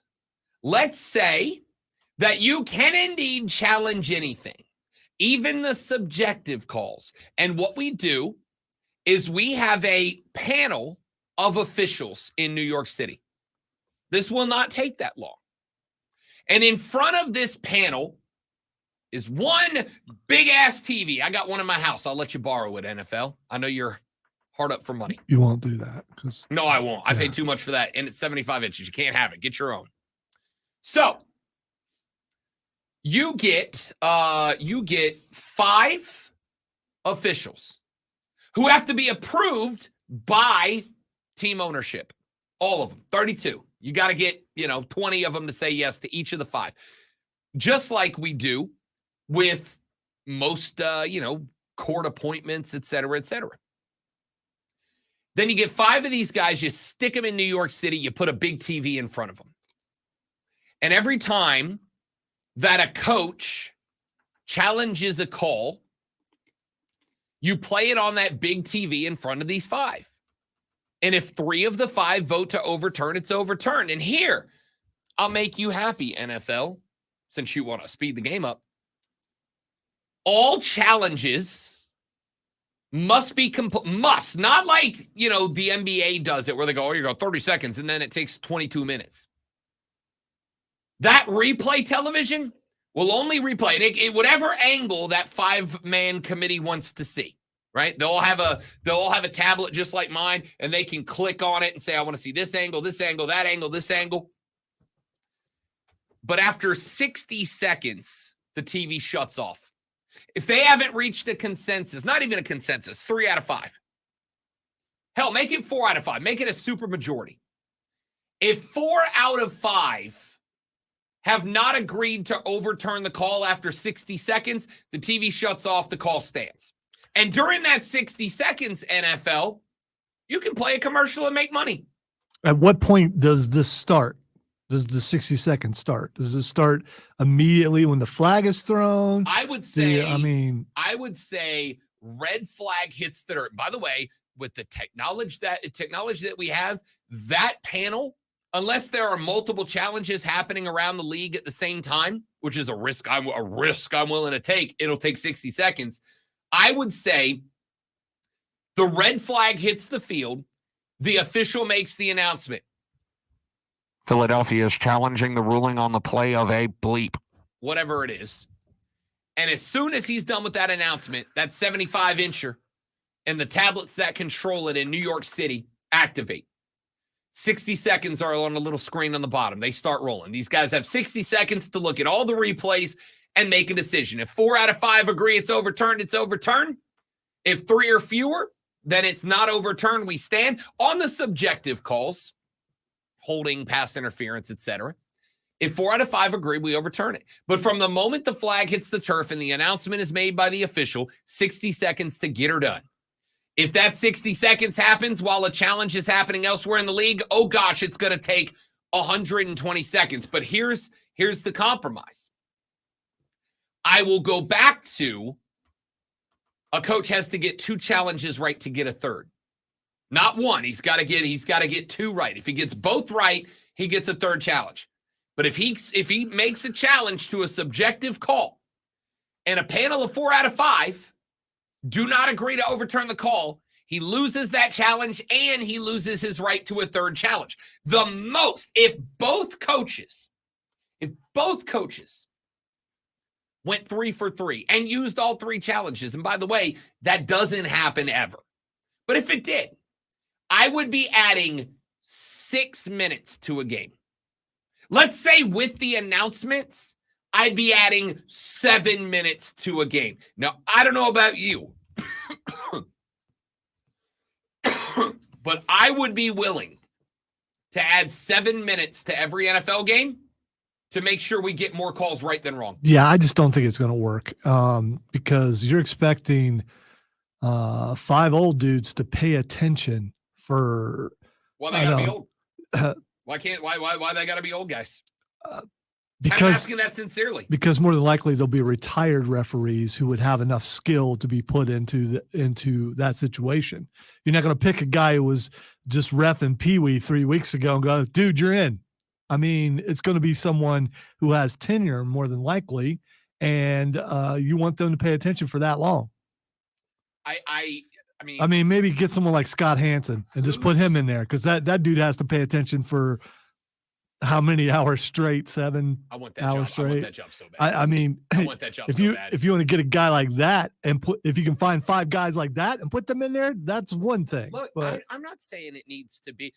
so I'm just imagine a party going on and suddenly the buzzer goes off and they're having to try and pay attention. And by the time they gather themselves, 25 seconds are already gone. Here's what I'll do. Every team nominates one guy. Every team nominates one guy. And because every week there are NFL officials who are not assigned to a crew.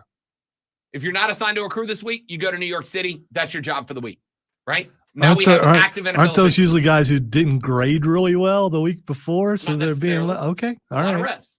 But listen, we can sit here and we can get into the technicalities of my hypothetical.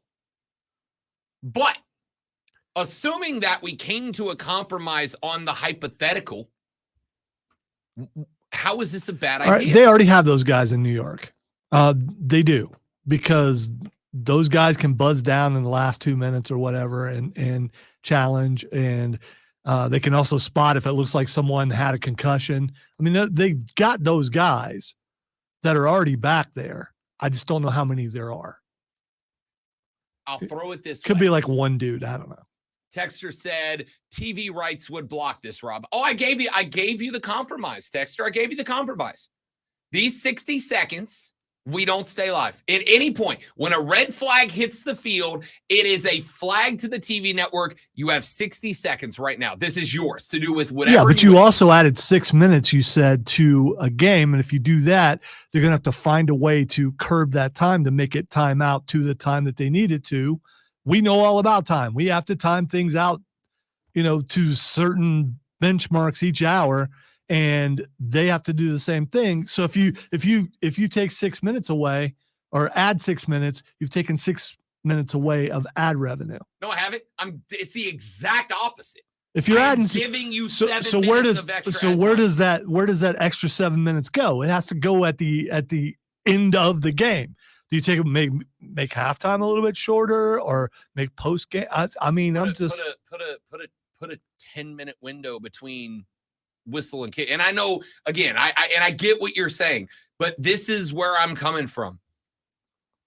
Number one, even if all 6 challenges got used, which let's say they would. Let's say coaches, especially in a fourth quarter, haven't used the challenge yet. You can't take them. They're not worth points. I might as well burn them up, right? Let's say everybody challenges everything. Okay, we will know within probably 2 weeks the average amount of time added. Also, I have another idea. What if we just make, I don't know, everything else a minute shorter? Right? Make the quarter breaks a minute shorter. Make the halftime break a minute shorter. Make the whatever. The point here is, do you want to get it right or don't you? Right? Do you want to get it right, or are you more concerned that the TV broadcast might go 3 minutes over? What's more important to you? I think they'll say the TV broadcast going 3 minutes over because human error is a part of the game. See, I know to you that's an excuse, but it's still. It's not an excuse. It's an insult. It's an insult to the players is what it is. So the referees should be perfect. No, I'm saying we can make the referee better. Yes.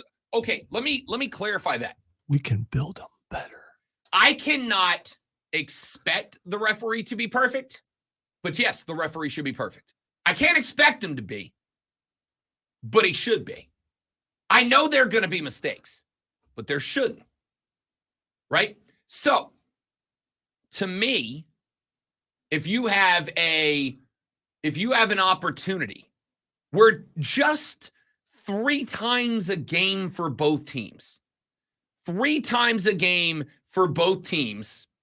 You could have an official step out onto the field. You could have the coach go, nah, that call's wrong. When there have been some, the entire Super Bowl is different if Sean Payton has a flag on that pass interference call. The Super Bowl is different. One call can affect everything. John Dog says, just get rid of the review. I could not disagree with you more, with all due respect, John Dog. Why? Why do you want to get rid of something that makes the game better? We'll have to wait 60 more. Is our attention span in this country that damn short that 60 seconds added to a game ruins it for you? Every generation, it gets shorter, I believe, as far as the attention span goes. I mean, maybe so. And again, stinking internet. It's all the internet's fault. Listen, the internet is, and I mean this. So daggum TikTok, Rob. The internet is the greatest accomplishment of mankind. I mean that. The internet is the greatest accomplishment of mankind. I have the entirety of human knowledge available at the push of, well, I don't have to push buttons anymore. Now it's like, you just I would hold your say thumb against the children is the greatest accomplishment of mankind. The internet's better than your kid. All of you. If I had a kid, the internet's better than my kid. The continuation of the species is kind of important. The internet's better than your kid. Okay? It just is. So, we have the opportunity. My kids are going to be so disappointed because they really like you. That's after you just. I love your kids. They're both amazing people. All right? Pappy's my favorite radio person ever. Hands down, he is my favorite radio guy of all time. I like Pappy more than I like me, and I love me some me. Here's what I'm saying. The technology that allows me to pick up this lovely Google Pixel that runs on Android, suck it, iPhone people, and put my thumb against this screen, and within seconds have every bit of human knowledge that has ever been acquired at my fingertips. I can grab this if I wanted to. Right now, I can push 3 buttons on this phone and have a face-to-face conversation with my nephew who is 600 miles away. Face-to-face, like we're next to each other. You're telling me that it's too much to ask to take a 10-second video clip, send it instantaneously to a room full of people who know the rules, and have them go, yep, that's a correct application, or nope, that's an incorrect application of the rules, overturn, and make the game better. I do not want human element. And by element, call it what it is. Human error to take away from what athletes do on the football field that makes the game worse. All right. So you're saying there's never been a time where a penalty has been reviewed where they came back and said they were right, even though they were wrong. And even the referee expert that's in the booth or called upon says, yeah, I would not have called it that way. And when you've got people reviewing it and they still get it wrong, so you're expecting them to get it right every time with extra time. I expect them to get it right more often. And yes, I would like to always move towards efficiency on the field. If anything can make the game more true to the players, I am for it. Lonzo, you ever been in a spot where you do every damn thing right? Everything, you do it right. And then someone else screws the pooch and you got to eat it?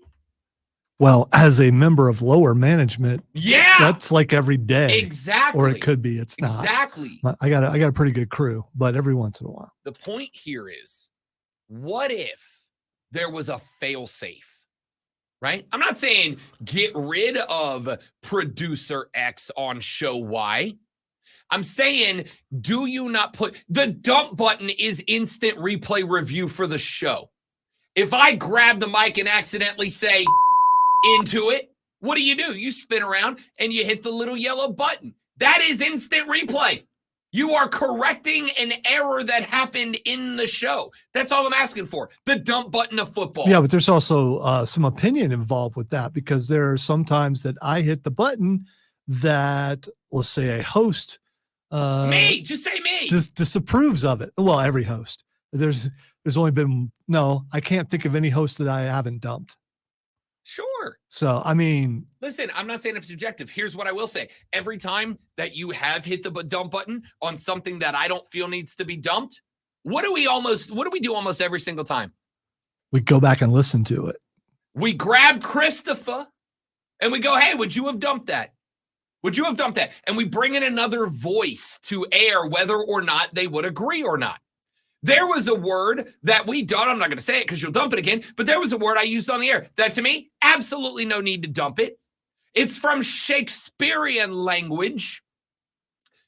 You dumped it. We went to Christopher. Christopher said, no, I probably wouldn't have dumped that. Okay, now we have a council of voices that talked about it, came to a conclusion. Doesn't mean you're not going to dump it if I say it again. Right, because in the end, I'm the authority on that, because my job rides on whether I do that correctly or not. But the point here is, if we went and we put together if they knew they'd lose their job from a wrong call, I mean, maybe that puts added pressure on them. Oh, what's that? You mean hold officials accountable for their performance? Something that we definitely don't do, because Angel bleeping Hernandez is still a thing, because Bill Vinova is still a thing. Okay, at least that second guy is in the NFL. I mean, the other point guy here was is, baseball. across none of the leagues do we hold referees accountable. So here's a way to offset that. Yes, referees union, you can keep Angel, the worst guy at his job ever, Hernandez, on board. You can keep Bill Vinovich on board. No worries, but we have a fail-safe. We have a referee dump button for when they inevitably screw it. Why would we say no to that? Get rid of human element. You mean human error, and let the players dictate the game, not the officials. Isn't that what we say all the time in every sport? I don't want the referees to dictate the game. Let the players play. Okay, let the players play. Let them determine who wins and who loses, not Bill Vinovich. Or maybe I'm just a weirdo. I don't know. Back after, I don't have to push buttons on my phone. All right, I understand. It's a phrase, man. It's a phrase. Back after this on the Rob Brown Show with the Fan Upstate.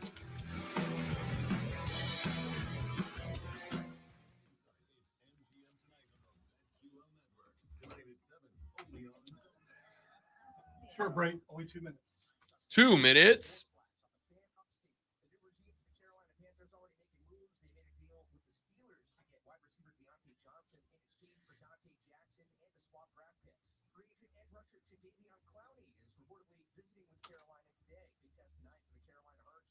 Oh, that could be like a jacket or something. Now we got more. Now we got some white.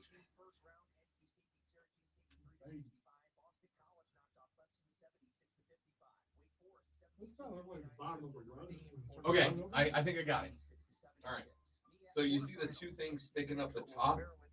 I'm gonna say that is something. It's like a bag or a holder that hangs off the back of a car seat, right? Those two little things sticking up, they wrap around the headrest poles, and then that little part sticking out of the bottom is like a bag that hangs off.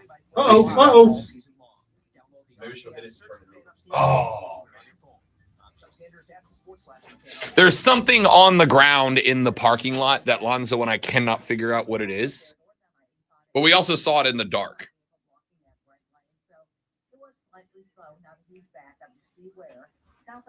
I think that's Page's car. Probably should go down later and tell her she pops something out of the car. Also crashed on Rutherford Road at Stone Avenue. You saw at least one lane block there. So you may see a fraction of a delay, not that bad. From the new Soft 98.9 WRD Traffic Center, I'm Lloyd Houston on the Fan. Upset. For the ones who work hard to ensure their crew. It's not a body, Shane. And the ones who get in early. I'm entirely sure we would be able to pick that out. Offering professional grade supplies backed by product experts, so you can quickly and easily find what you need. Plus, you can count on. I respect you immediately going directly to horror, though. Yeah, if it was a body, we probably would have called someone. I'm just guessing. More than likely.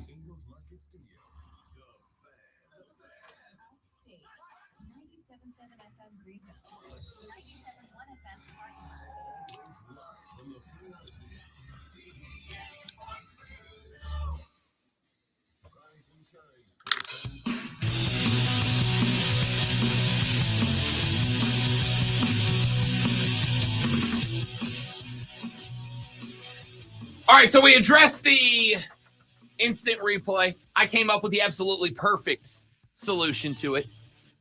You should replace Roger Goodell with me immediately. I'd do a better job. Let's talk about the other ones real quick. We'll breeze through them. Onside kick rule. We good with it? I'm good with it. Yeah, I guess. There's one rule that you talk. I can't wait till you get to because I completely agree with. Okay, let's run through the rest of them. The Lions submitted a rule change that would allow coaches to get a third challenge if one of their first two challenges is successful rather than if both are. I'm good with this. If you win one, you should effectively keep it, but to a maximum of 3. I will allow you to keep you must get 2 to get the third, assuming we open up challenges to anything and everything that happens on a football field.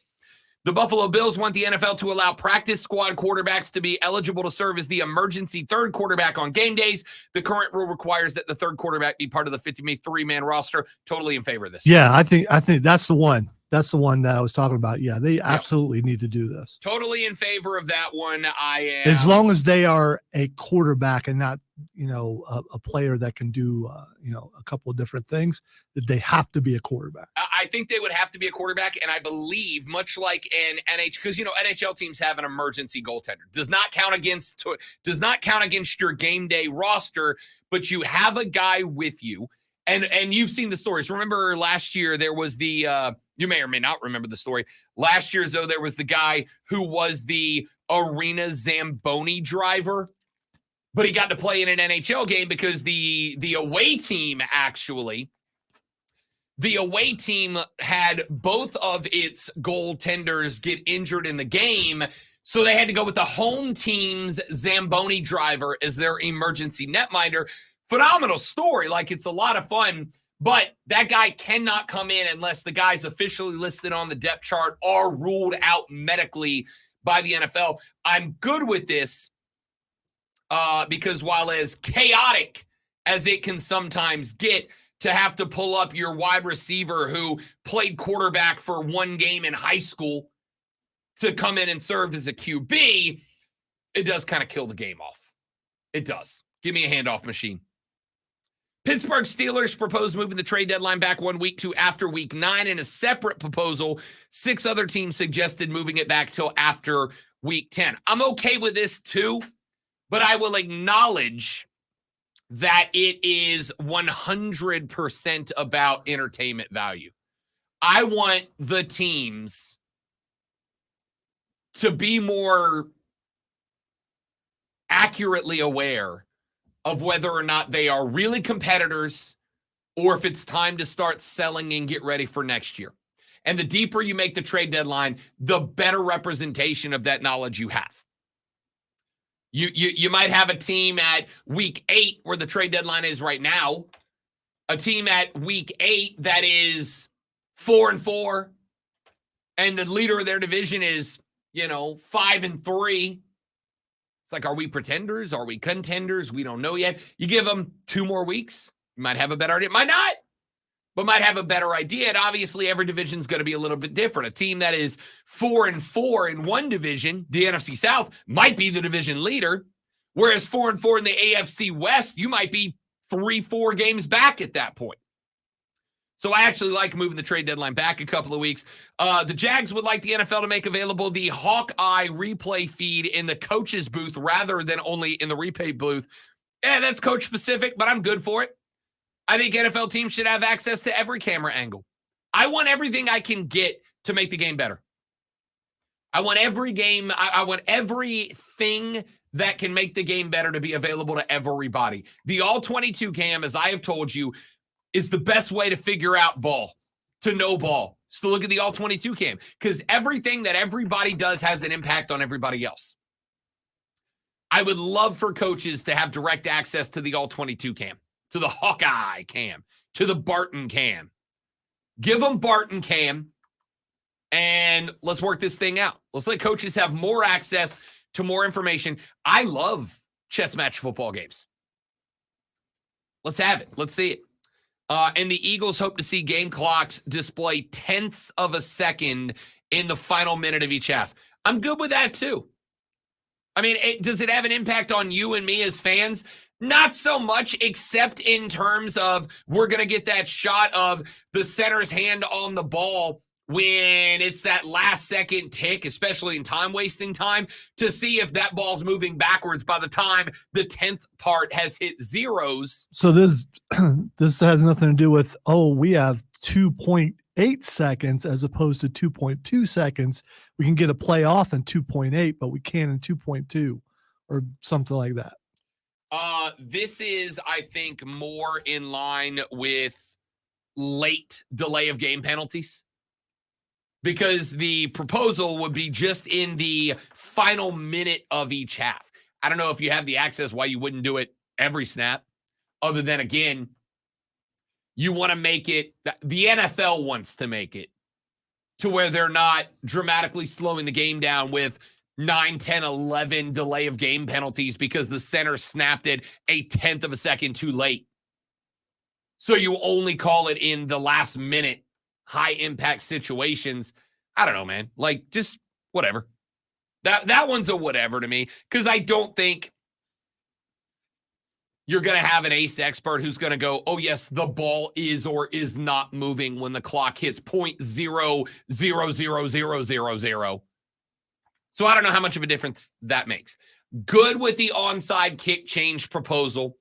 Great with the everything's available for challenge. I fixed it for you and reached a compromise that the NFL and TV should be on board with. Good with the challenge proposal from the Lions. We're all on board with the emergency quarterback. Good with the Steelers' proposal to move back the clock, and like whatever about the Jags and the Eagles' proposals. I think that's where I come out on. There's a couple of other ones that are pretty minute and are more about front office stuff and little stuff that won't impact you. Hey, coming up in the next hour of the show, we'll talk some Clemson and South Carolina basketball. One of those teams is still playing in their conference tournament. Coming up at 8:20, the head coach of the Greenville Triumph, Rick Wright, is set to join us. Rashad Beard, for those of you wondering where he is, he will be with us tomorrow. Had a family emergency today, so Rashad will talk Panther football with us tomorrow. And coming up at 9:20, Fight Club with the great Malonzo. We talk MMA, professional wrestling, and a joke that some of you people are calling boxing. But before we get to any of that, Lonzo is about to make sweet, sensual love with your ears with this sports flash. Dude, why you got to be creepy? All right, speaking of the team that will not be playing, Clemson's bid for an ACC title lasted just 40 minutes thanks to a 76-55 loss to Boston College last night. BC jumped out to an early lead and never relented while Clemson struggled just about everywhere on the floor. Clemson will get ready for the tournament while Boston College takes on Virginia in the third round of the ACC tournament today. Your basketball schedule is busy today. Speaking of that, in the SEC, Mississippi State at LSU square up at 1, followed by Arkansas versus South Carolina at 3:30. Ole Miss and Texas A&M at 7. Georgia and Florida at 9:30. In the ACC, FSU and North Carolina at noon, followed by Wake Forest and Pitt at 2:30. NC State versus Duke at 7, and Boston College versus Virginia in the 9:30 slot. Another big old sturdy hour of the Rob Brown Show is next.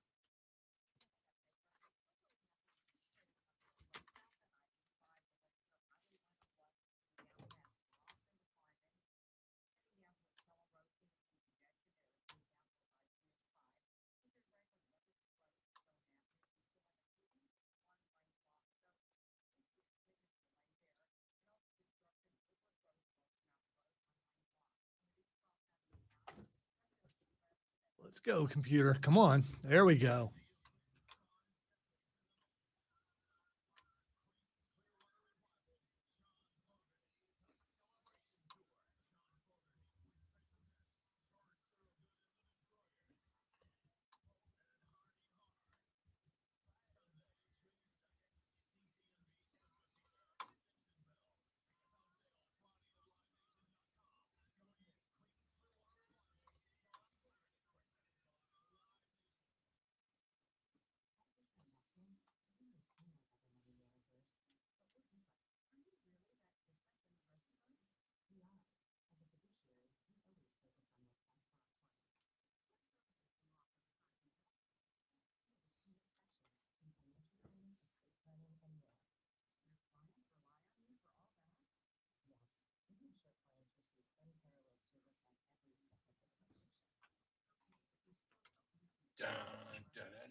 Getting tired of all the new rules. I mean, just make the game better, right? Like that's all I'm looking for. Just make the game better.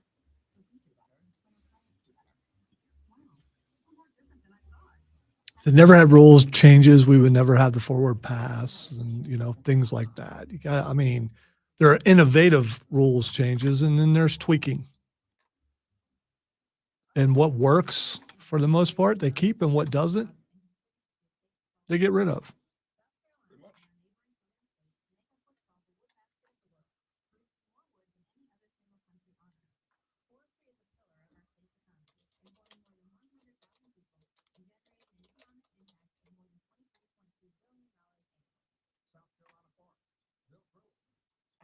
They'll grow on you. It's a good tagline. Don't poo-poo I'm not that. knocking it. I love it. It's I'm very much team pun.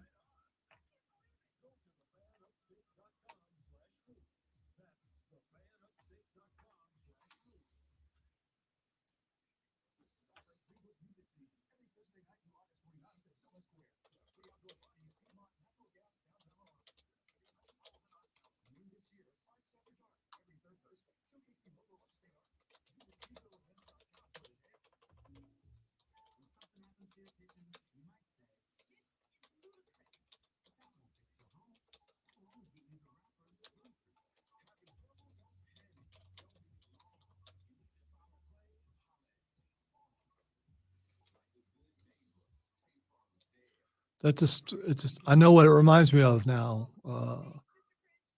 Will Smith and Jazzy Jeff. DJ Jazzy Jeff. Nightmare on My Street.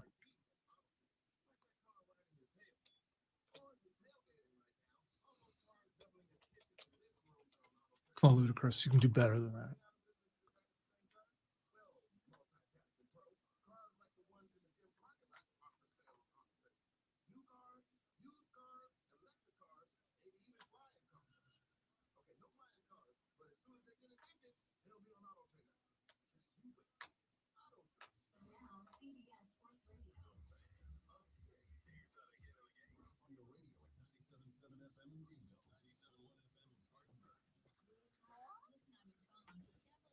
You need more?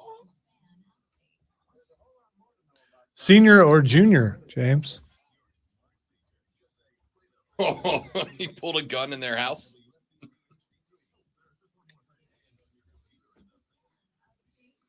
There was a comment about a painted-on beard. That I think Vic said it. Little half line into mine. You should do it. You should do it live on stream.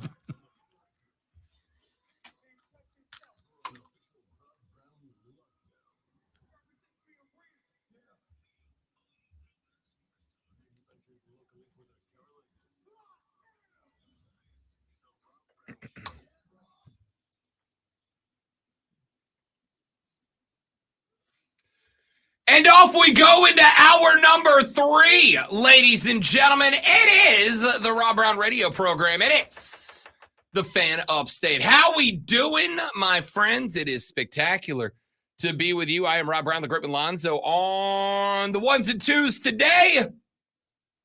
You want to be a part of the radio broadcast? Now's a wonderful time to do it. Want to let you know that coming up in the next segment of the show, we will be joined by the head coach of our Greenville Triumph, Rick Wright, a 3-1 dub for the Triumph to open the season, knocking off Spokane Velocity in their opening game. Had a debut of a couple of players that netted goals. Got to see Sebastian Velasquez. He's a former MLSer from right here in the upstate, now a member of the Triumph, and phenomenal opening game for him. We'll talk to Coach Rick Wright about getting the first dub of his tenure as the gaffer when we have him on coming up. But before we get there, let us talk a little collegiate shooty hoops for just a minute, shall we? And let's start with the Clemson Tigers. Took the L last night, 76-63 55 your final as their quest for an ACC conference championship lasted just 40 minutes. Boston College beat them at everything. They beat them on the glass. They beat them in the assist category. They beat them in they killed them in the rebounding game. I'll need somebody to explain to me how it is that PJ Hall gets one rebound in a game.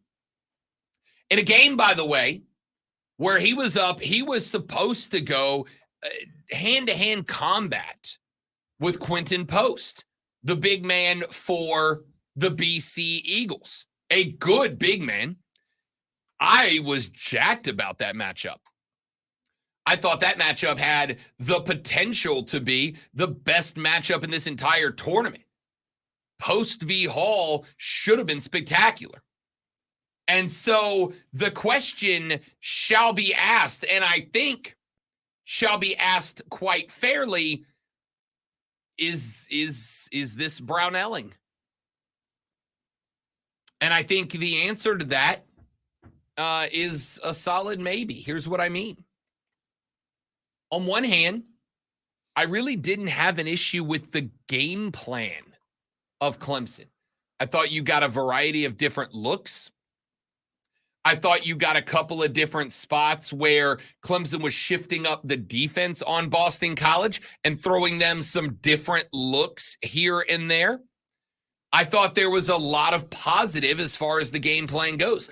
The execution was start to finish. Boston College jumped out early. Boston College never looked back after they did. And, you know, we asked you the question, is this Brownelling? The answer is yes to me if. The answer is yes to me if you are concerned that Clemson will not be able to hit that next gear when the tournament starts. That's it. The question is, will they be able to hit that next gear? Because what we saw last night will get your rear end handed to you in round one of the tournament. So, I made the point back in the first hour of the show. This is a team comprised of new guys who have never been here before. This is a team comprised of guys who have been here before, but ordinarily at this point on the schedule, they're playing for their lives. Last night, they entered the game very much already locked in. They locked in 2 weeks ago, 3 weeks ago. They were locked in. Their non-conference schedule was more than good enough. Brad Brownell has gone off multiple times about how important it is to manipulate the net ratings, something that Brad Brownell and the Clemson Tigers did this year. He talked about how teams out of the Big 12 have been doing this for years, manipulating the net ratings and creating a system where they are playing equal talent, but they're selecting that talent by the opponent's net to make theirs look better. Clemson did it. Clemson ended up in a spot where their out-of-conference play made them a lock weeks ago. And also going 21-11 and having wins over South Carolina and wins over Duke and wins over North Carolina, that don't hurt you all that much, man. In fact, it helps you out quite a bit. But a lot of the guys on this team have been at this part in the schedule and we're fighting for their lives. Whereas the team from last night was already in, knew they was already in. And because they was already in, Lonzo asked earlier in the show, are there people, are there fans, and therefore could there be players who maybe look at the conference tournament as something that doesn't really matter all that much. And my answer was, honestly, yeah. Honestly, yeah. There's a lot of people who don't particularly care about the conference tournament. There's only one tournament that matters. It's March. It's March Madness. And when it is the first time that some of the guys on this team, well, actually, it's the first time that, frankly, all of the guys on this team, if we're truly calling it what it is the first time that all of the guys on this team hit this part of the schedule and these games truly didn't matter. I mean, would it be nice to add another trophy to the trophy case? Sure. Would it be nice to hang a banner? Sure. Would it be nice to do something that Duke in North Carolina and Wake Forest didn't do? Yeah, absolutely. It would be spectacular to be able to hang that banner. But it doesn't matter compared to March. It just realistically, it just doesn't matter compared to March. So in that world, it would make sense that this team came out slow last night. It would make sense that this team came out soft last night. In fact, if I said to you this, you can win the NCAA tour, or excuse me, you can win the ACC tournament, Lonzo, but it's going to come at the cost of PJ Hall suffering an injury and being unavailable in March. Would you rather win the ACC but not have your best player available for the March tournament? Or would you rather get bumped in the first or second round of the conference tournament, but you are fully healthy for March Madness? All right, so this is the preseason argument for like football and other things. If you're gonna get hurt, you're gonna get hurt. It's not gonna. It doesn't matter where it is. If he ends up getting hurt in the main tournament, he still got hurt, right? I asked you a hypothetical. I am once again. I will not participate in this hypothetical because in the hypothetical, someone gets hurt, and that's that. I don't like that.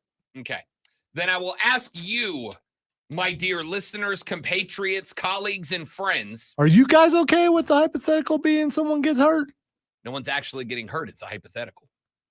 So the czar of idealism hath spoken. So I'll ask y'all, Clemson fans specifically.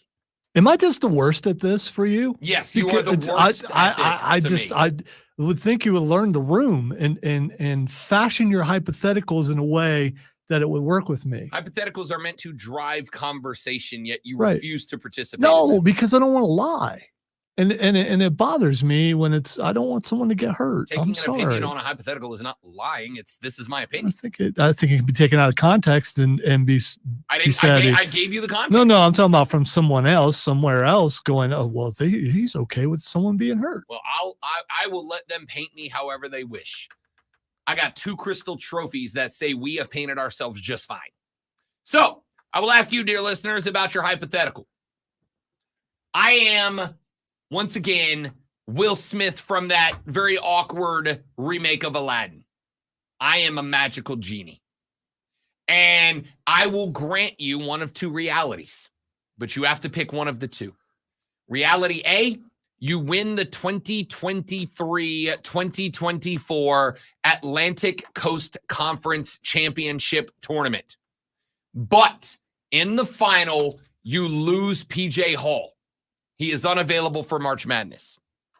Or the other reality is you get bumped in the first round of the ACC tournament, but in return for that, you are fully healthy going into fully healthy, top to bottom, going into March Madness. Which is the theory that a lot of teams do, that they're okay with getting bumped early in their tournament because it gives them extra time to get ready for the one that really matters. Absolutely. I just don't understand how your conference tournament doesn't matter. I get it's not a national championship, but it's still a trophy, and it's still, I mean, it still means that you're winning.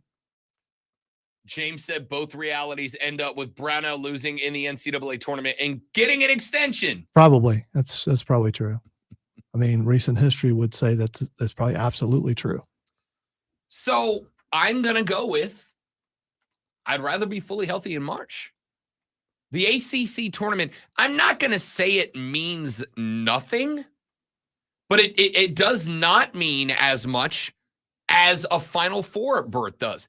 Teams hang banners for making it to the Final Four. It's impressive. The March tournament is hard. Yeah, but you hang a banner if you win the championship for your conference too. You don't do that? I do hang that. Here's the thing. If I ask most college basketball fans to name their last Final Four appearance or name their last conference tournament championship appearance, more of them will know their Final Fours than they will their conference championships. Yeah, you can't do that at Clemson, though. I knew it was coming. I set it up anyway. I liked it. So I am going to go with, I think fans care more, and I think players care more about their NCAA tournament hopes than they do their conference tournament hopes. So it would, if that is the case, it would in that case make sense that the team that came out last night was not the best version of Brad Brownell's team. It would make sense that the team that came out last night was maybe protecting themselves a little bit, maybe not going as hard in the paint as they might ordinarily go. That checks out. The question mark is that a mentality that Clemson can flip on and off at the drop of a hat? If the answer is yes, then I don't care about last night, and it was not Brownelling. If the answer is no, then yes, it was Brownelling, and you have a problem. Because the one thing that I would say these conference tournaments are good for is building momentum heading into the big tournament. The one thing I would say it is important for is to probably have the most rigorous set of consecutive games that you are going to have at any point in the season, with the exception of the March Madness tournament. When the tournament starts, yes, it is going to become more difficult for you. So you could utilize the conference tournament to kind of build that momentum, to play 2, 3, maybe 4 tough, rigorous games against the best possible opponents back to back to back to back, to figure out, all right, this is who we are when all the chips are on the table. This is who and what we are. And if the attitude was the latter and they still looked like that last night, then Clemson fans might be about to be very, very, very disappointed. South Carolina fans, you've got Arkansas tonight.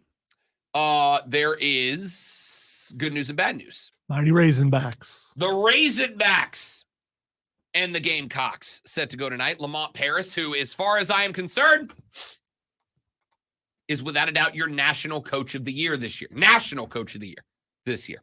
That's not a question mark. That's a statement. So, Arkansas last night got into it with the Vanderbilt Commodores. Not a great Vanderbilt team. Arkansas last night was at a point where they were down like a lot. Came out second half. There was at that moment a very clear shift in momentum. Arkansas fought back. They actually took a lead. They had a lead of a couple until the dying gasps of the game. And then Vandy knocked down a game-tying buzzer beater to send it to OT. And into OT, Arkansas just had more gas in the tank. So what do we expect to see out of this team coming up tonight when they take on the Arkansas Razorbacks? Well, South Carolina, I will say this. Defensive discipline is the key. Defensive discipline wins or loses you this game. because Arkansas wants to set a lot of picks at the top. They want to move the ball left and right a lot. They want to try to yank you out of your defensive positioning. They want to get you out of formation. They want to make you make mistakes defensively. Defensive discipline wins and loses this game. Here is how it breaks down to me. You've got to be defensively disciplined, A, but B, you got to knock your shots down. That game for Clemson last night looks dramatically different if Clemson's just making their shots, but they're shooting 30% from the floor. It's not good enough. I'll take you back to the last couple of L's for South Carolina. One of them where Meechie Johnson went 0 of 7 from deep. Can't do that. Can't do that. I'm not saying you got to go have a highlight reel of a game. I'm not saying in this game you got to go out and set your offensive best mark of the season. I'm saying defensively, you've got to maintain your shape.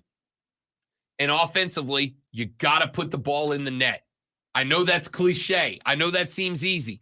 But sometimes the easy stuff, sometimes the fundamentals, you've got to get those right to get the big things right. Hey, speaking of putting the ball in the net, the Greenville Triumph did that 3 times against Spokane Velocity this past weekend. When we come back, head coach of Your My Hour, Greenville Triumph, Coach Rick Wright, joins us on the radio program to break down that 3-1 win and get us looking forward to the rest of the season. We'll talk to Coach Rick Wright when we come back on the Rob Brown Show and the Fan Upstate.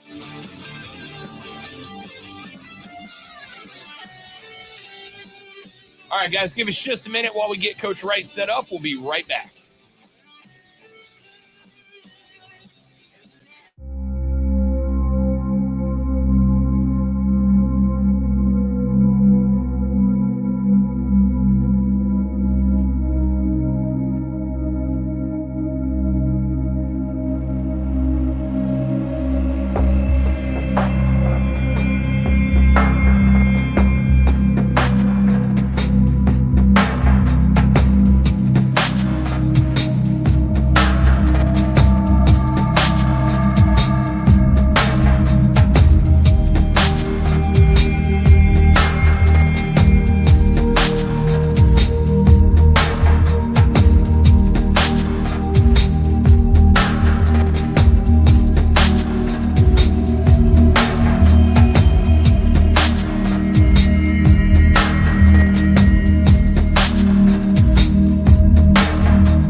The Rob Brown Show back on your radio. It is the Fan Upstate. Rob Brown and the great Lonzo with you on a lovely Upstate Thursday morning. It was a lovely Saturday evening at Paladin Stadium this past Saturday as Our Greenville Triumph got their season and the reign of their new gaffer, head coach, manager, whatever you want to call him. You call him a winner in week one. Coach Rick Wright joins us here on the show. Coach, welcome in. What's up, big dog? Good morning. Good morning. Echoing your thoughts on what a great morning. What a great morning. So, we've gotten back to the grindstone. We've had a good week of training, getting ready for the next phase, which is the Open Cup, which is coming up this Wednesday. I love me a little midweek football, Coach. I do. Talk to me a little bit about the mindset, man. I mean, listen, we all wanted to see this team come out of the blocks hot. A questionable penalty up early, let Spokane go 1-0, and then you guys just came storming back. Talk to me a little bit about the mentality of the team going into that match, during the duration of that match, and now that you're getting ready for the first Open Cup match. Yeah, we've had a really good preseason. It's not like we played that great, but we had a good preseason from the standpoint that the guys really worked really hard. No complaints from any of them. As a matter of fact, they kept saying, "Coach, more work." And so we had a good preseason, and I cannot echo enough the fact that we have got such tremendous leaders in that dressing room. Sebastian Velasquez has been a tremendous addition on the field, but in the dressing room, unbelievable. Our captain, Brandon Fricky, unbelievable preseason, really, really focused. Evan Lee stepping up and really, really doing some great stuff. And Tyler Pollock, same thing, So going into the game, we knew that Spokane was a little bit of an unknown because we have not been able to see them play. We did get a little bit of a scouting report from them, and they do have a veteran team that they've put together. So we did know about the players individually. So going into it, the guys felt we had something to prove. We want to make Paladin Stadium our fortress. And like you say, it was a little bit of a dodgy penalty there, but, we rebounded from that pretty well. And obviously Zion, got that first goal. And, it's hard to believe he's only 19 years old and he's been a pro already for 3 years. But, he took his chance well. And to be very candid, though, when we got in that dressing room, the boys were really, really fired up and saying, "Listen, guys, we're better than this." And Spokane was a very physical, athletic team. And, the guys came out and,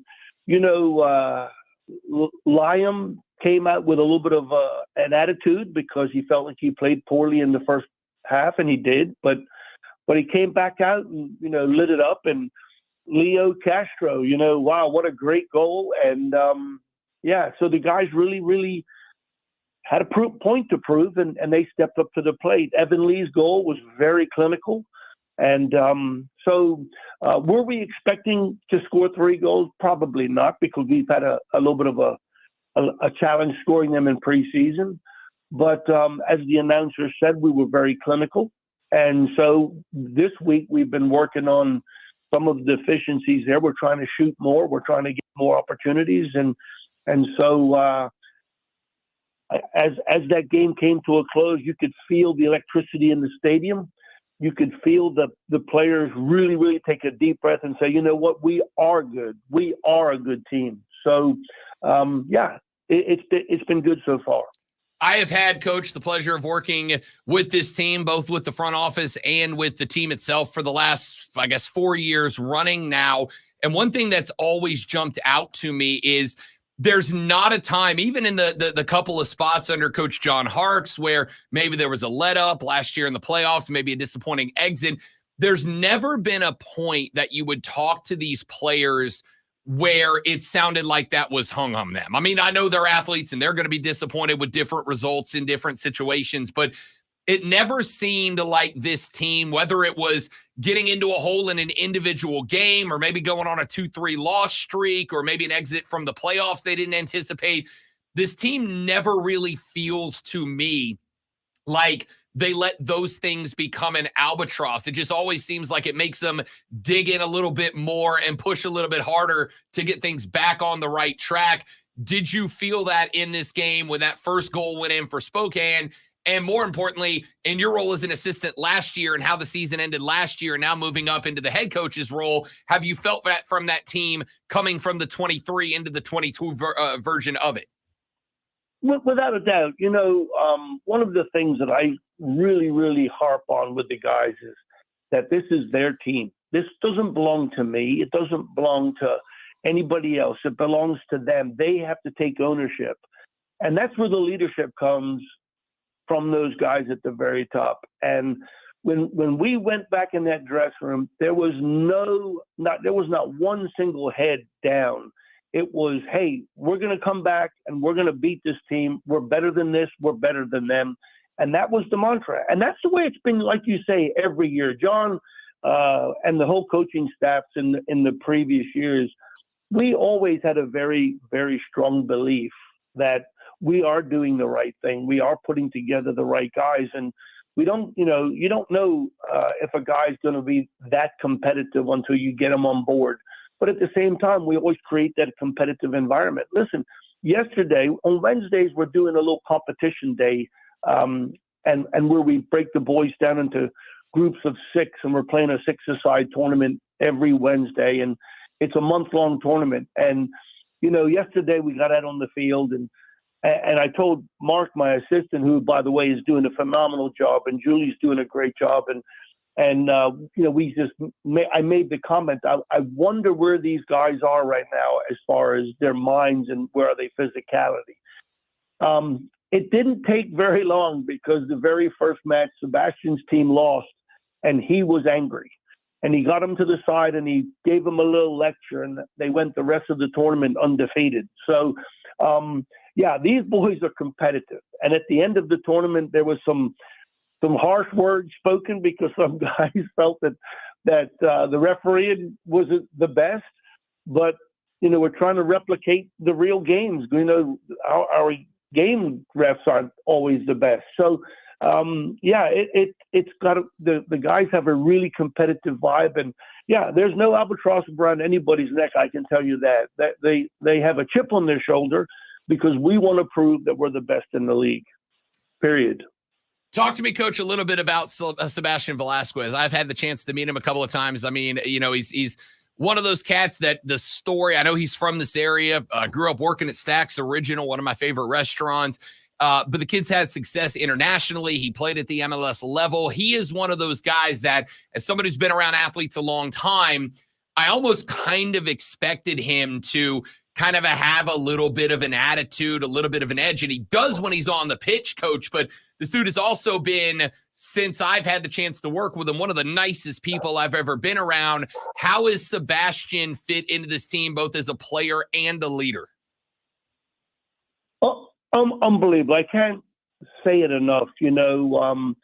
He's very humble. When we started this process of trying to get him here, the whole thing was he wanted to come home. He wants to play in front of his parents. He wants to play in front of his friends. And we made it happen. And, there's always in the back of a coach's mind, how is he going to come in and how is he going to meld with the players? How is he going to be with them, And all I can tell you, he's very, very humble.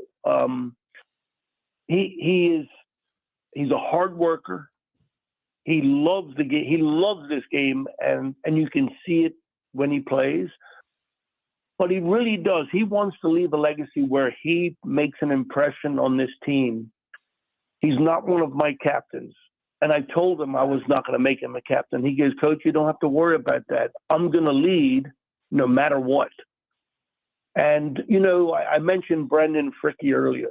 And we have moments where Sebastian steps up and speaks and talks about the process and what we're trying to achieve and the motivation factor. And a couple of times, I've taken Brandon to the side and said, hey, you're not saying much. And he goes, Coach, I don't need to say much. Sebastian is saying it all. He says, I'm going to lead with my example. When I need to say something, I will.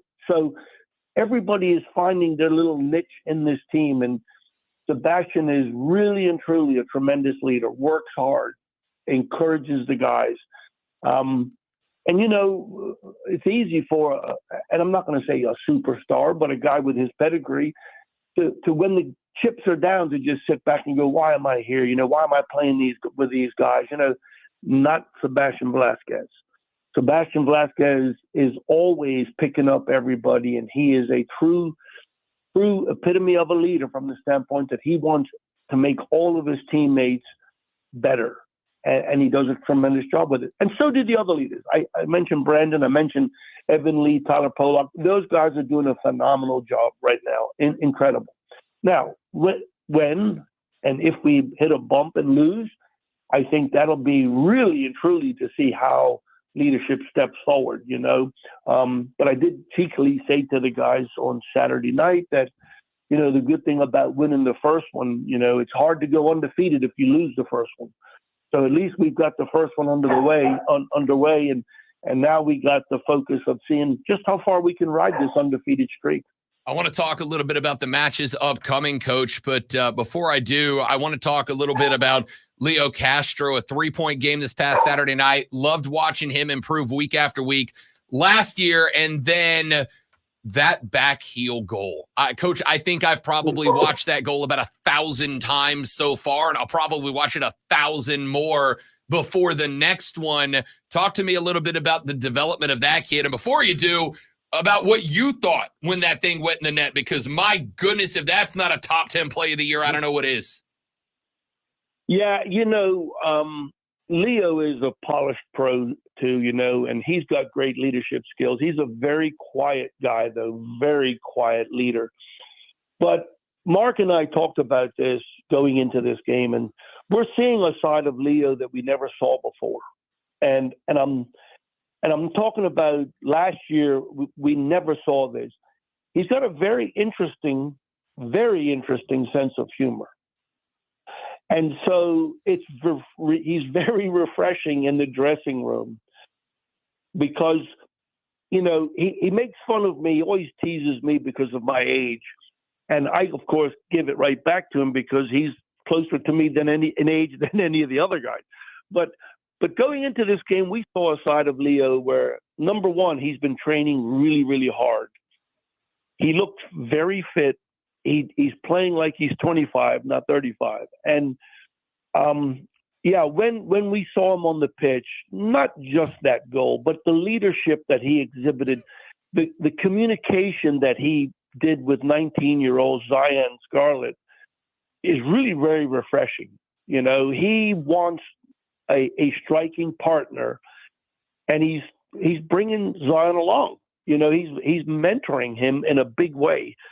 So when that goal went in, it goosebumps. I've watched it multiple times as well, and it was very refreshing. We're going to see a very, very good Leo Castro this year. He and I talked quite extensively after the game because I'm a firm believer that when I see somebody rise to the occasion and fully invest themselves in our program, I wanted him to know that we do value him. You know, we do value his experience. We do value his abilities. And it's interesting because he's very humble about it. And his comment was, of course, coach, this is my team too, you know? It's good to see that. But we see him do stuff in training all the time. I'll be honest with you. He does things all the time in training. Yesterday, he and Sebastian were two leading scorers in the six-a-side, you know, and Leo works hard off the ball. He works hard with the ball. So, big things expected again from Leo, for sure. Let's talk a little bit about that Wednesday, March 20th matchup, the Greenville Triumph on the road in Columbia to take on South Carolina United.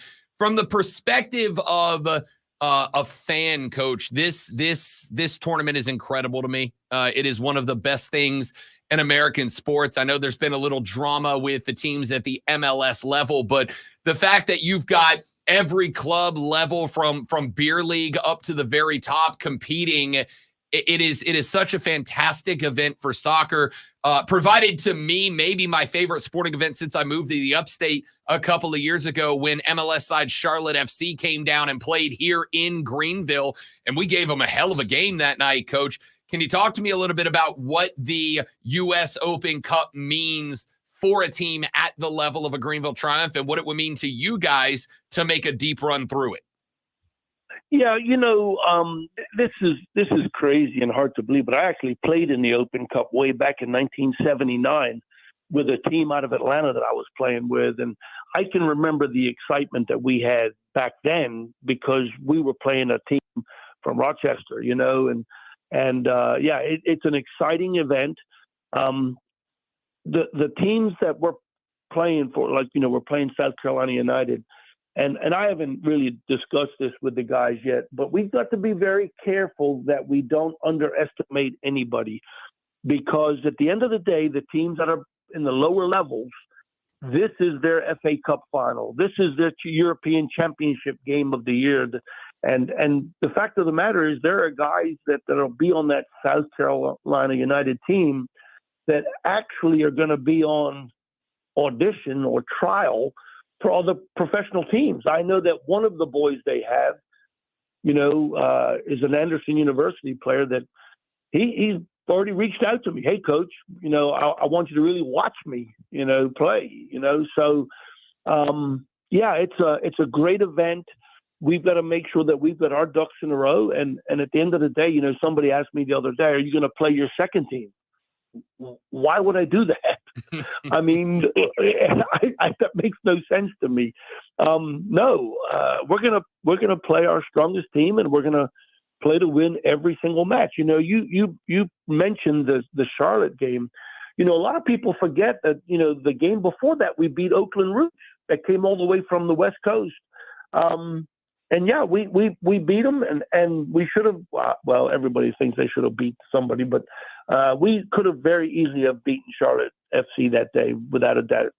So yeah, it's a great tournament. We're going to enter.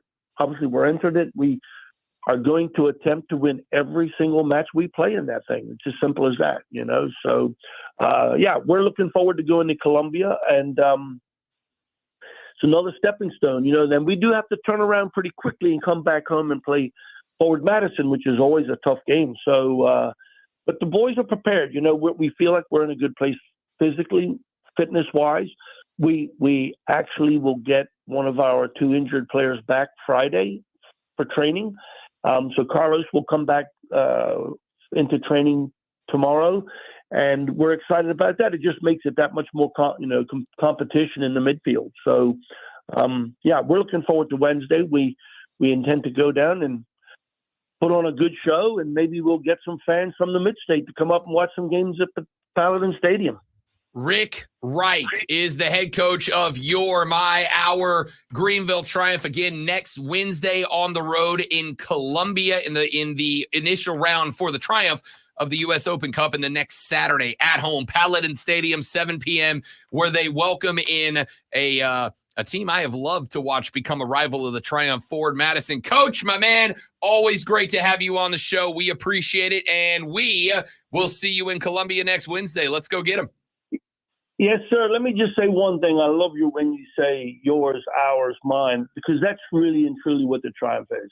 We want to be the upstate. We want to be the a team that everybody can say, hey, guys, this is our team. This is my team, and I think that's something that we want to make very clear, that we want to be the team of the upstate, the team of the state of South Carolina, and it is your team.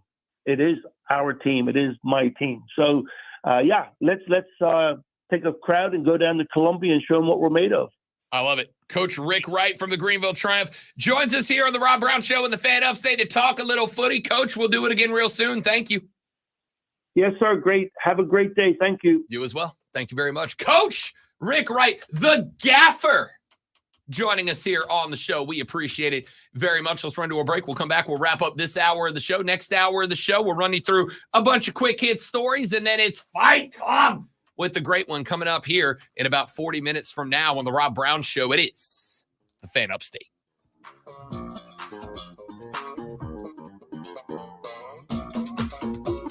Old coach. I'll tell you one thing.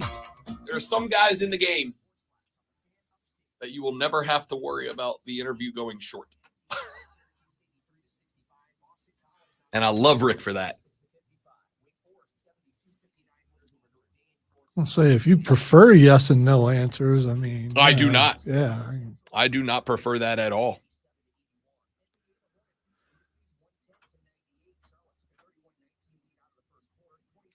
We have been very lucky between Harksey and him both being willing to be friends of the show.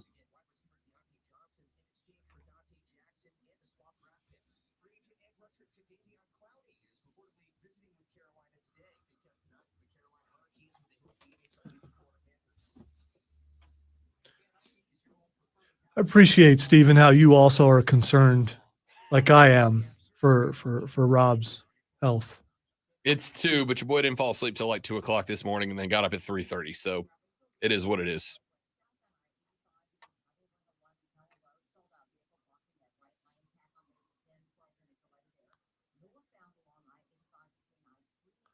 Explains all the hate towards me today. Wow. There's been no heat towards you. What are you talking about? I have been nothing but kind, as I always am. Just a cherub. You're trying not to be a cherub, though. That's why you're eating chicken.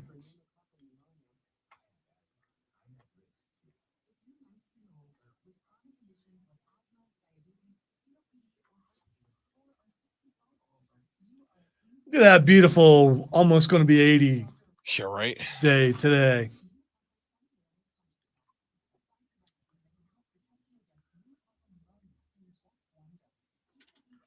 Yeah, we're just about out of hockey sweater weather. But it's cold in here. That's why I got a jacket on. Yeah. There's no finding the right temperature No, in it's this either room. hot or cold in this room, and it's never comfortable.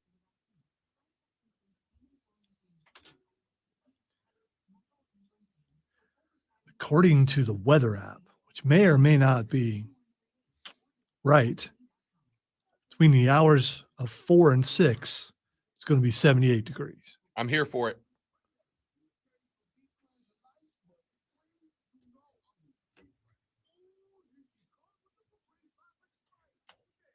Yeah, well, you know, according to him.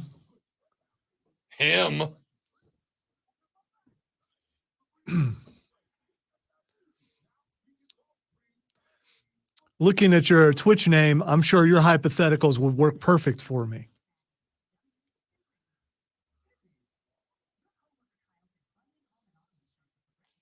Katy Perry levels of temperature.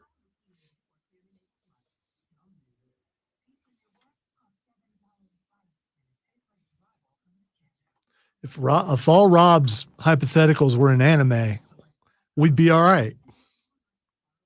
So what I need to do? Do I need to start? Yeah, just watch just a couple animes. I can give you the ones: One Piece, Dragon Ball Z, My Hero Academia. Just those 3. There's a Godzilla anime on Netflix that I am in. Is it subbed or dubbed? Both. Which would you prefer? It's hilarious because it's dubbed and the subs are different than what they're saying. So I'm actually getting like 2 different shows at the same time.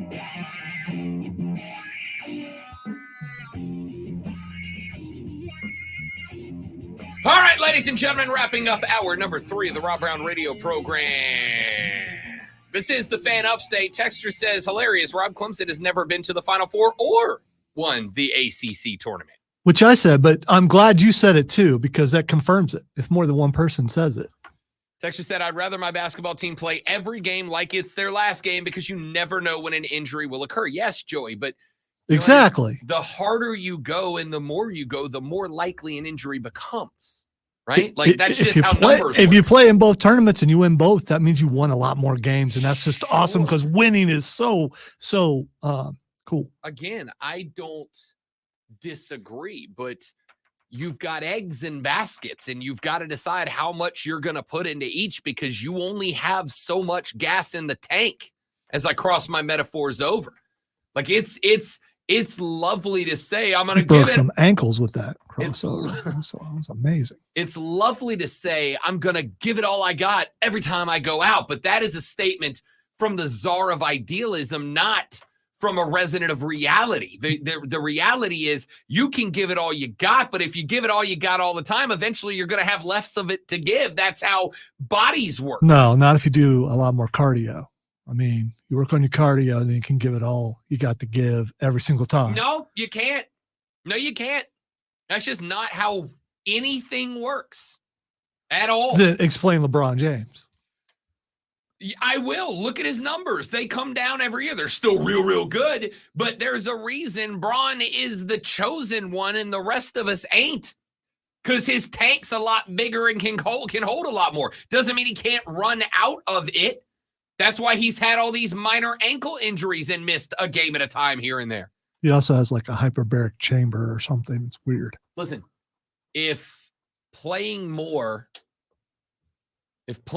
didn't take a lot out of you, we never have a load management conversation. But we have load management conversations all the time. Why?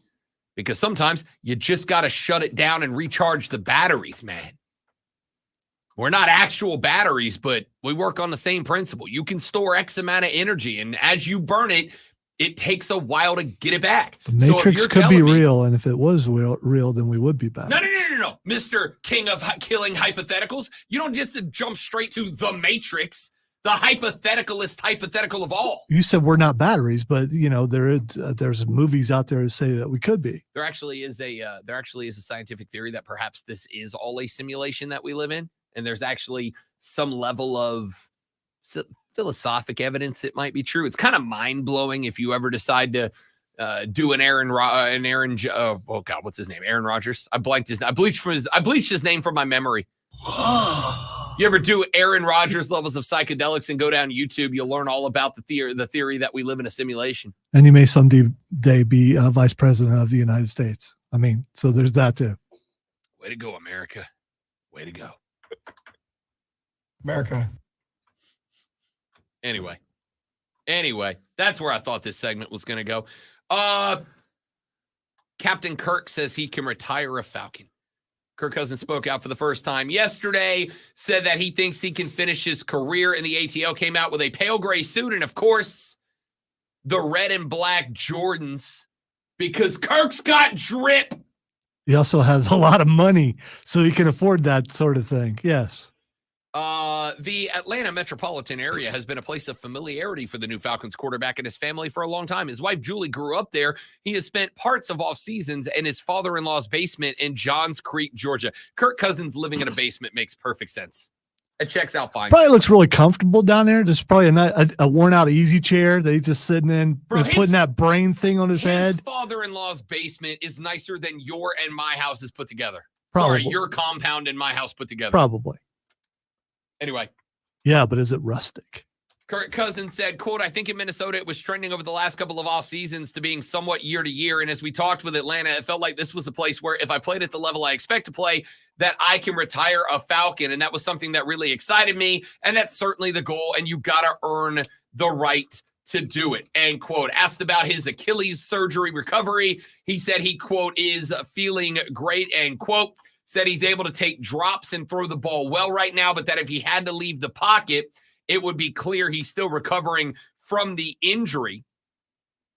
The last 150 available games Kirk Cousins has played in 145 as a starter, has completed 67% of his completion or of his passing attempts for 39,471 yards, 270 tutties, and 110 interceptions over the past 6 years in Washington, followed by 6 years in Minnesota. The former fourth rounder made Pro Bowls in 3 of the last 5 seasons, was on pace for perhaps one of the best seasons of his career last year before the Achilles injury.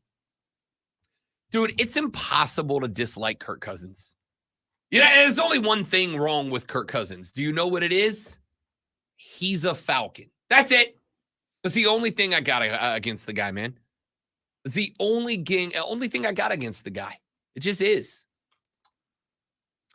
Well, maybe get get him a little more tan if you're going to rock the chains. I mean, just because the pale and it just does the gold clashes with the pale. My dude's doing his thing, and I love it. I love to see it.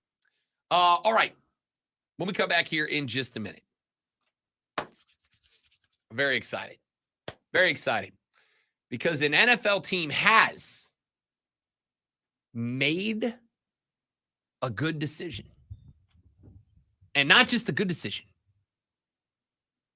but a good decision that is going to prove yet one more time that I am right and all of you are wrong. Can you guess the thing that I'm thinking about when it comes to the NFL? That's the sound of a cold wind blowing. I'll tell you what it is when we come back. I know. Texture says, that's what's wrong with everybody today. They only want to give just enough when it matters. Not all the time. Perfect example. Michael Jordan. Oh, I got to go find the rest of this text. We got a boomer text. I love it. Michael Jordan played with the stomach bug, Game 6. It was a championship series. What do you mean when it doesn't matter? It was Game 6 of a championship series. This wasn't Game 3 of the regular season. This wasn't a preseason game that he played, by the way, I think hungover, but a flu game. It was a All right, speaking of what do you mean when it doesn't matter? It's a championship game. Speaking of unrealistic hypotheticals, Clemson in a championship game for basketball. Hey, Texter. You must chill.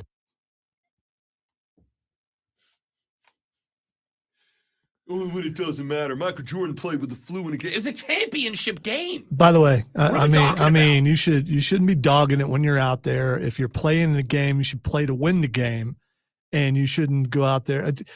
There's no way that Brownell says, "Okay, listen, guys, take it easy when you go out there. No big deal. We get out of this thing early. We got more practice time. I'll give you a day off. Just go out there and just don't make it look too obvious." I mean, they just didn't play with the same intensity that they normally would, whatever that is. But does that come from the coach, or is that? I mean, you played in games before where it's just you're not with it and no one's with it, and through osmosis or whatever, everyone gets that bug that goes, you know what? I think I just want to go home. Or, hear me out on this. The conference tournament doesn't matter, and Brad Brownell's job revolves around not getting bounced in the first round upon actually doing something. Yeah, but saving some gas in the tank. But so he told them to not play well. I didn't say that. I'm just wondering what did he not do to get them ready to play? I'm saying if you're a team that's already locked into the big dance, I would rather be 100% for the big dance and know that I'm 100% for the big dance. I'm just not buying it because I don't understand how you can lose on purpose. I didn't say lost on purpose. Okay, all right. They rolled out the starting 5. If they were tanking, they'd have rolled out the back 9. Okay, because it just looked like that they couldn't find the basket no matter how hard they tried. I think it was. That's why they lost. A matter of, let's go out there. If we end up shooting 60% and we're in this game at the end, then we'll bust it. And if we're not, so what? Because we're in the March tournament, and that's the tournament that counts, that matters. So players decide it, and they have a players only meeting and go, listen, guys, we this doesn't matter. Do you and I have to have meetings to be on the same page about things, or do we just develop a chemistry and know? Well, we are brothers. We are kindred. We just know. Yeah. Listen, I get what you're saying. Or you're like an annoying nephew, and I'm like a weird uncle. I mean, it may be that may be what it is. I don't know. Sports Flash. I can't. Sports Flash. As that's another one. As they say, hit the nail on the head there. Clemson. Their bid for an ACC title lasted just 40 minutes thanks to a 76-55 loss to Boston College last night. BC jumped out to an early lead and never relented, while Clemson struggled just about everywhere on the floor. Clemson will get ready for the tournament while Boston College takes on Virginia in the third round of the ACC tourney today. South Carolina men's basketball team has their opponent, and it is the Arkansas Razorbacks, who outlasted Vanderbilt yesterday in overtime, 90-85. The Commodores hit a buzzer beater to tie it, but committed one too many turnovers in OT, despite shooting better than 50% from the floor and 40% from deep. Arkansas meets the Gamecocks at 3:30 this afternoon. And yes, I said Razorbacks on purpose. Another sturdy hour of the Rob Brown Show continues right here on the Fan Upstate.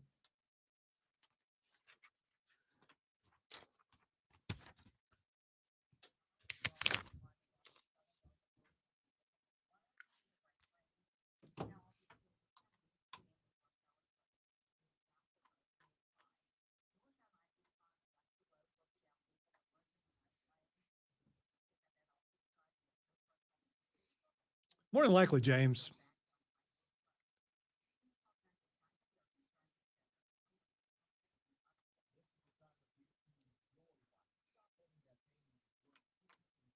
That is not a spoiler.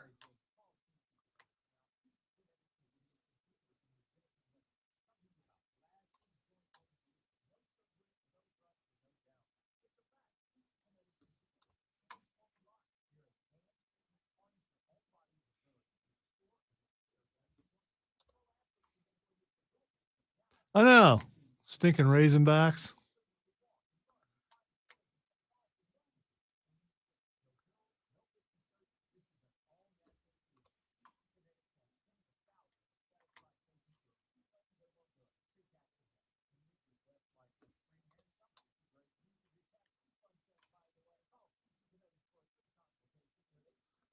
Actually, no, like one Razorback. Hopefully he's not listening. He might hurt me. I might be a little bit afraid of that. They say that every year, Joey, and he still manages to keep his job.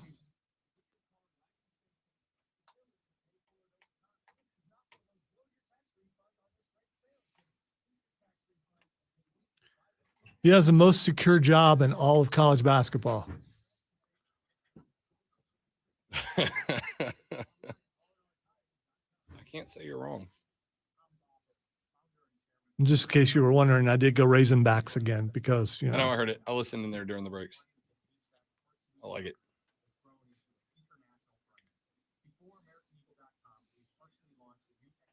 There's a guy who used to work here, was co-host, was a Razorbacks fan. His arms were like this big. So I'm hoping I'm hoping I don't make him mad. Brother. He also may or may not be in the mob. I'm not sure. The Spartanburg mob? Oh, no. Whatever levels, whatever the national level Tony of the D's mob. mob? Yeah, possibly. Could be a member of the family. Big Ange. And now they got a lawyer. Now they got a lawyer. Who does fit in pretty well. So, I mean. Bucks GM Jason Lick speaking on Baker Mayfield's toughness.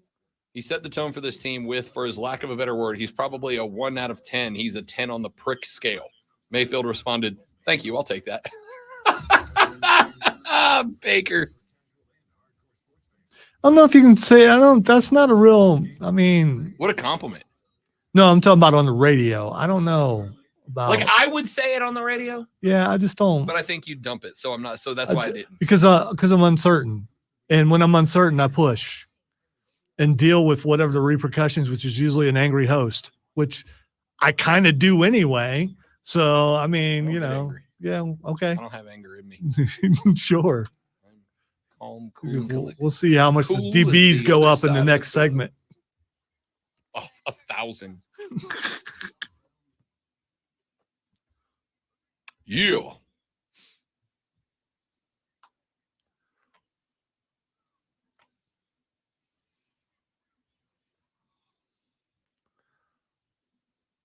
Big Daddy. How you doing?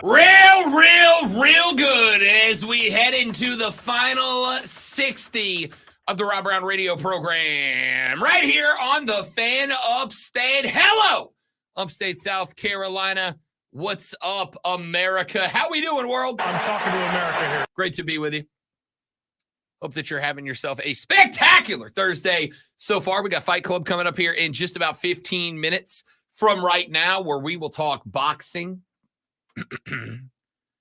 MMA, and professional wrestling. Your home for combat sports is Fight Club with the great one. Make sure you stick around for that. But a few more stories to run through before we get there. The last, I think, big name pitcher outside of Jordan Montgomery, if he is even available at this point, is off the market, as the San Diego Padres have acquired the rights to right-hander Dylan Cease from the Chicago White Sox. That news broke late last night. The White Sox sending 4 prospects over to, are receiving 4 prospects from San Diego. Drew Thorpe is the number 4 ranked prospect in the Padres system and the number 64 on ESPN's top 100 MLB prospect list. They are sending right-hander Jairo Iriarte, a name that I have noticed Alonzo has not read on the air yet. And won't, because I've done my last one. It was really important for me to read the Clemson score every time. No doubt about that at all. It's news that the listeners need. And outfielder Samuel Zavala and right-hander Steven Wilson all headed to Chicago to make room on the 40-man. The White Sox designated outfielder Peyton Burdick for assignment. The 28-year-old Cease was the runner-up for the AL Cy Young Award in 2022, but was on a bit of a down year last year. 2 seasons ago, a 2.2 ERA. Last season, a 4.58. However, most of us, myself and Cody Decker included in that number, believe that Dylan Cease is going to go right back to being a dominant performer this year. If nothing else, Dylan Cease is a strikeout prop near guarantee. He is going to get a lot of outs. The problem is he gives up a lot of contact when he does. But he does fit into a much better rotation than he was around in Chicago. They did have Lucas Giolito for a hot minute there. Of course, he's now with Boston and will likely be missing some time due to an unfortunately poorly timed, jacked up elbow that will apparently require surgery that will end his Red Sox career, season. I shouldn't say career, season before it starts. Dylan Cease now in a better lineup alongside Yu Darvish and Joe Musgrove, 2 of the better pitchers in the game. These guys will likely all be competing, or at least Musgrove and Cease will be competing for the AL Cy Young this year. Joey B said, so bringing Cease in all but guarantee San Diego isn't bringing Blake Snell back, right? I'm going to say no, but I just said that before the Dylan Cease terms there, Joey B. And I would say that because it's not exactly a secret right now that the San Diego Padres are doing everything in their power to shed money, right? If they weren't trying to shed money, they likely would not have let Juan Soto go over to the Yankees. They let Juan Soto go not because they thought Juan Soto wouldn't contribute to this team. Obviously, he would if they were able to get his head right. We'll find out about that. They let Juan Soto go specifically because they didn't want to pay him the money that the Yankees would. I would assume the same is going to be true elsewhere, in that somebody is going to offer Blake Snell a metric buttload of money when it's all said and done. And San Diego right now does not appear to be a team that wants to do that. So no, Blake Snell is gone in my opinion. The only question mark is where to. And, between you, me, and the wall, I just hope it's not the New York Yankees, but it probably is, because they're willing to spend, again, to use scientific terminology, buttloads of money, and Blake Snell is going to require that to play. You know where we'll talk more about this, though? Bet for the Cycle on Saturday, noon to 4. Myself and former Major League Baseball player Cody Decker break down everything happening in the world of baseball. And, ladies and gentlemen, I am here to tell you we are exactly 2 weeks to the day away from the beginning of the season for our Atlanta Braves. Can't wait. Cannot wait. Gonna be a real good day, y'all. A real good day. Can't wait for it. Come on, opening day. Get here. Got a lot of spring training going on right now. Spring training's been been a lot of fun, to be honest with you. A lot of fun. We will see the end of spring training on March 26th. We will then have the 27th off. Opening day on the 28th. Everybody playing that day. The Atlanta Braves will have their first matchup in Philly, the city of brotherly love, when they take on their NL East division rivals, the Philadelphia Phillies. We will, of course, also see the LA Dodgers that day live from Seoul, South Korea. They'll be taking on the Redbirds in a game that will take place at 4 o'clock, just after 4 o'clock in the afternoon. Let's go baseball. Huzzah. We've got a big day of basketball slated for you today over in the Atlantic Coast Conference that will kick off at noon. FSU, North Carolina, followed at 2:30 by Wake Forest and Pitt. Then we got the night session that sees NC State square off with the Duke Blue Devils, and Boston College taking on Virginia. Out in the Southeastern Conference, we will have games starting at 1 p.m. That'll be Mississippi State taking on LSU. Arkansas and South Carolina tip at 3:30. Listen, South Carolina's a 6.5-point favorite in this game. Over under set at 143.5. The only game with more points today. Actually, there's 2 games with more points today. Georgia, Florida, over under set at 155.5. Florida, 7.5-point favorite in that one. Mississippi State favored by 4.5. The over under spread 144.5. 143.5 is Arkansas, South Carolina. You are the favorite, South Carolina. Let's be real clear about this. Defensive discipline, hit your shots. You've got to do not rush the offense. You are objectively, you are better than Arkansas. Objectively, you're a better basketball team than Arkansas. Arkansas also had an overtime game yesterday. We've talked about this a little bit today. You may be familiar with the conversation. The more you play, the more tired you are. Wear and tear is real. Because wear and tear is real, and Arkansas went to OT with a very scrappy Vanderbilt Commodores team last night. This is a team, frankly, that is not going to be 100% today. Defensive discipline. Do not let them get you out of sorts. Do not let them put you in a spot where you are getting out of your game. Do not let them put you in a spot where you are rushing your offense. Set your offense. Take your time. Make sure that you are taking high percentage shots. Make sure you are knocking down those high percentage shots. And when and if you are, get back on defense and rebound. This is a game, and I mean this. Listen, I say this whenever we have a matchup between two teams where one is obviously better than the other. And I don't care if this is at the high school level. I don't care if this is at the college level. I do not care what level this is at. If you are playing a team that you are outright, flat out better than, the game gets won or lost by you doing the little things right. It really is that simple. You're a better team. Defensive discipline, maintain your shape, rebound, and knock your shots down. High percentage stuff. Make sure that if you're springing Michi, you're springing Michi to those corner threes that he loves so much. Make sure that if you're working the ball inside to BJ Mack, make sure you are seeing the numbers on the front of the jersey and not throwing sideways passes in at him. It's real simple.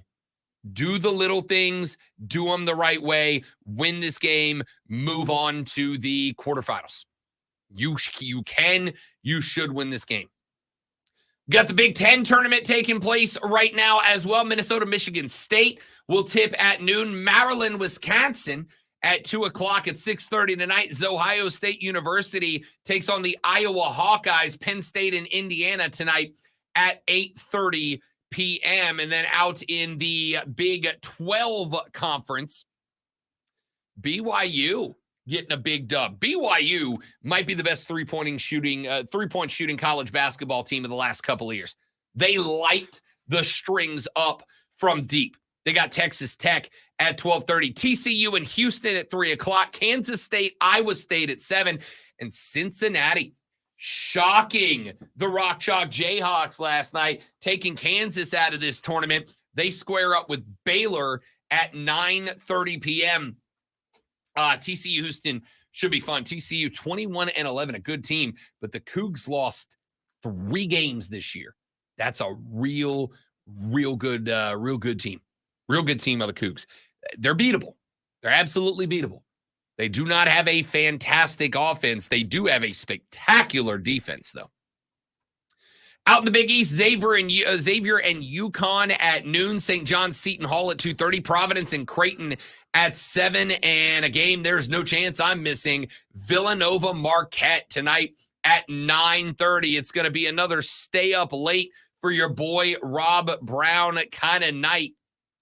So there you have it. There is your major conference basketball schedule for the day today. By the way, speaking of basketball, Luka Doncic's triple-double streak came to an end last night. 7 straight triple-doubles snapped last night in a 109-99 win over the Golden State Warriors. He had some soreness in his left hamstring, finished with 21-9-3 before checking out with 6:46 remaining in the game. The Mavs announced almost immediately he would not return. He was seen with a heating pad on his left hammy prior to checking into the game 22 seconds earlier. He exited during the very next timeout after throwing an alley-oop to Daniel Gafford, wincing when he landed awkwardly. He informed Jason Kidd he needed to leave the game, headed to the locker room, and that is frankly the right decision.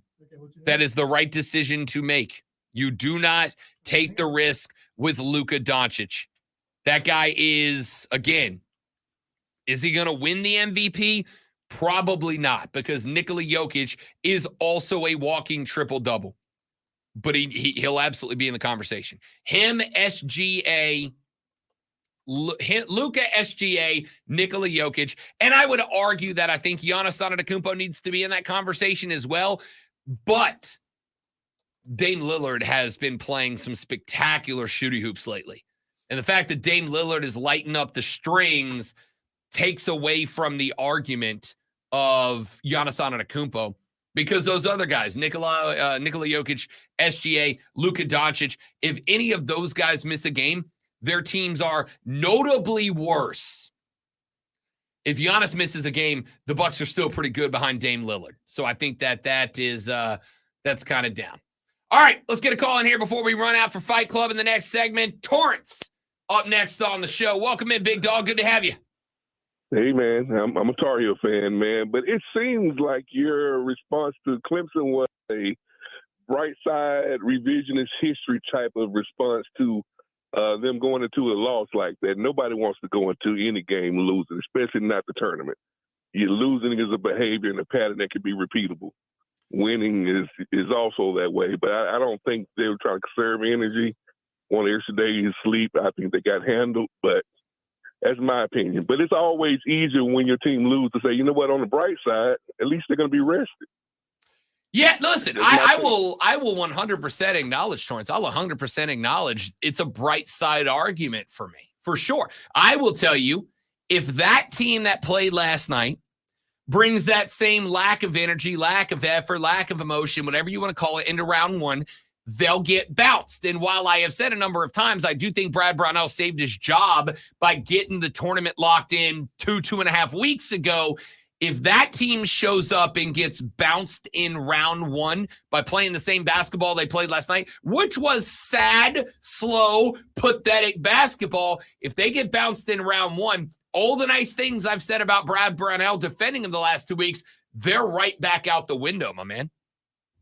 I agree with you. I really do want Clemson to be good, man. every college wants to have a great two-sport university, and you want to be as good at football as you are in basketball. And I'm rooting for them, even though I'm a diehard Tar Heel fan. Sure. Listen, I mean, I'm rooting for them because the further they go, the more money I make, and I'm a big fan of that. Like Ric Flair, woo, I'm trying to get paid over here, and them making it further into the tournament helps me out. Get rich or die trying. Am I right, 50 Cent? The point here is, if that team, I am 100% looking, and I acknowledge it. I'm not even, I haven't tried to hide it this whole show, Torrance. I'm looking at it from the silver lining perspective, and the silver lining perspective is the conference tournaments, to a lot of us, I'm not saying everybody, but to a lot of us, the conference tournaments pale in comparison to the importance of the NCAA March Madness tournament. It does not mean as much.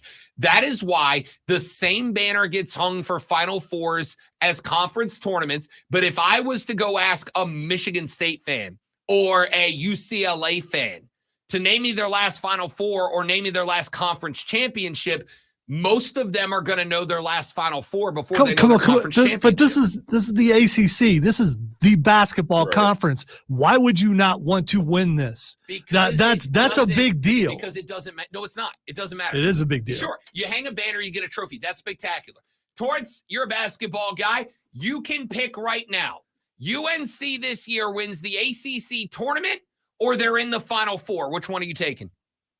I'm going to take beating Duke every time we meet them over any one of those. No, that's fine. But Torrance, don't be Alonzo here. Pick one. I'm going to give you the reality. You can either right now insert UNC as the ACC conference tournament champion, or you can snap your fingers and put them in the Final Four. Which one are you taking?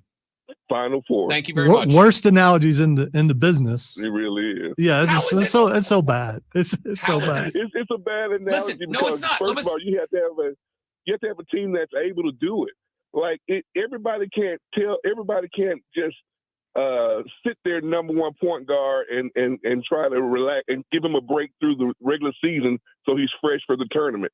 Some teams are stacked like that. I don't think Clemson's built like that. And frankly, I don't think my Tar Heels are built like that. We have to play every game intentionally. No, and listen, I don't think you're all right. Let me clear up what I'm saying here.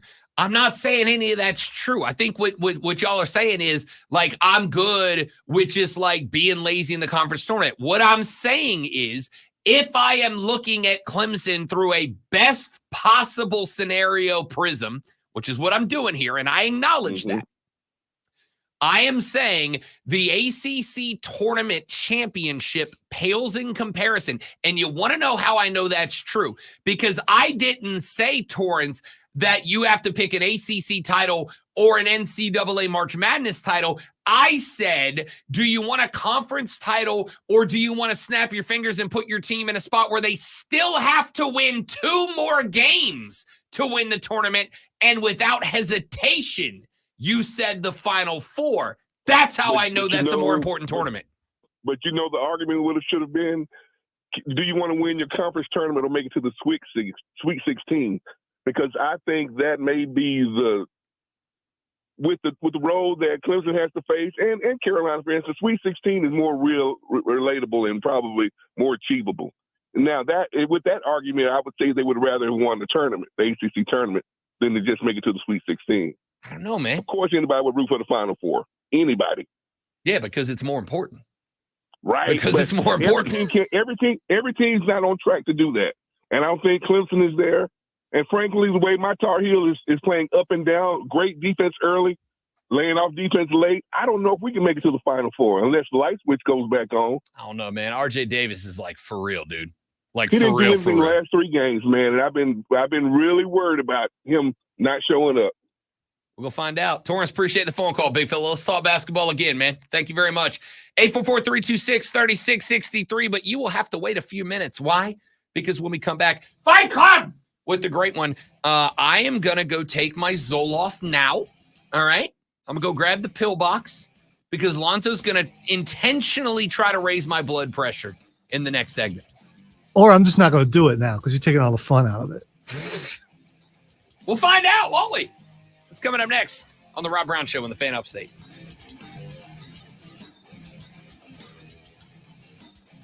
Thank you, Joey B. That is spot on correct, eh? I don't know why I said it like that. I take it back. Did I leave my mic on? Mine was still on. Oh, okay. So the fact you couldn't hear anything, I'm just that's Didn't click. That's an indication Didn't that click. yeah, I don't know what you said Didn't because I couldn't hear what you. I saw you were talking. I had my headphones on. Hopefully, it wasn't anything bad. No, didn't need a bleep button or a dump button. Okay, all right. No. I just said Joey B's take was correct. Okay, all right.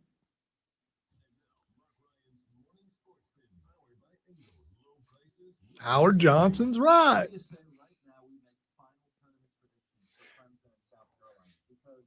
How do you feel, Howard Johnson? I think Howard Johnson's right. I hope you spell my name that way on purpose. Luonzo. Luonzo.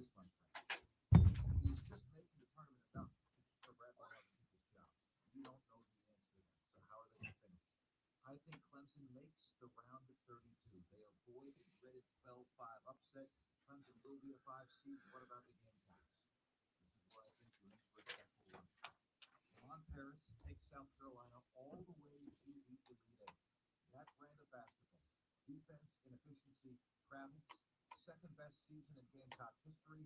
Lamont Paris becomes one of the 10 or so highest paid coaches in sports come the offseason. What say you? Gamecocks in the Elite Eight? Clemson round of 32. I'm Mark Ryan. Offsides with Mark Ryan, 3 to 7 p.m. today on the Fan Upstate 97.7 FM. Okay, how is this news? Travis Kelce attends Justin Timberlake's NSYNC reunion without Taylor Swift. Oh no.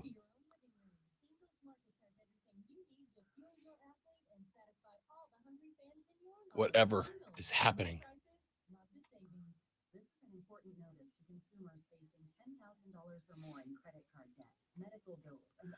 Do you ever attend anything without Courtney? All the time. How We how both could you attend do things without that? Each other. Because we're not codependent. But we're also only slightly less famous than Travis Kelce and Taylor Swift. I rarely go anywhere without my wife being there because You don't want to go places. I don't go anywhere. So I mean, it's there's that. I just don't really. I will venture around the area on Saturday evenings. I will do that, or afternoons rather, before the show.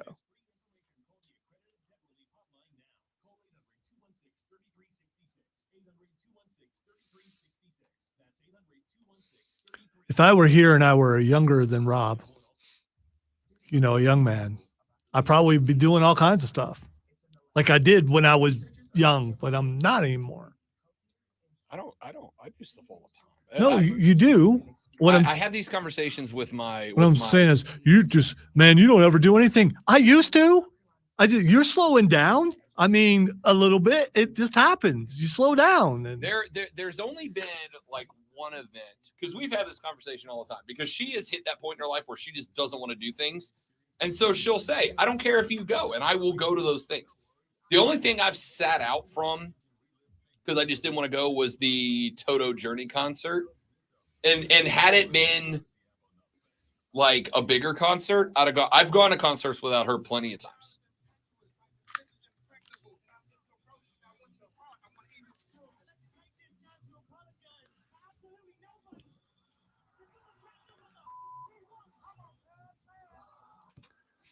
Time to hit the Fight Club, where we have 57 ways to take you out, whether it be an elbow drop or, a kick in the face in the Walmart parking lot, or, maybe a low blow in the octagon, because we'll wait that 5 minutes. We don't have a problem with that.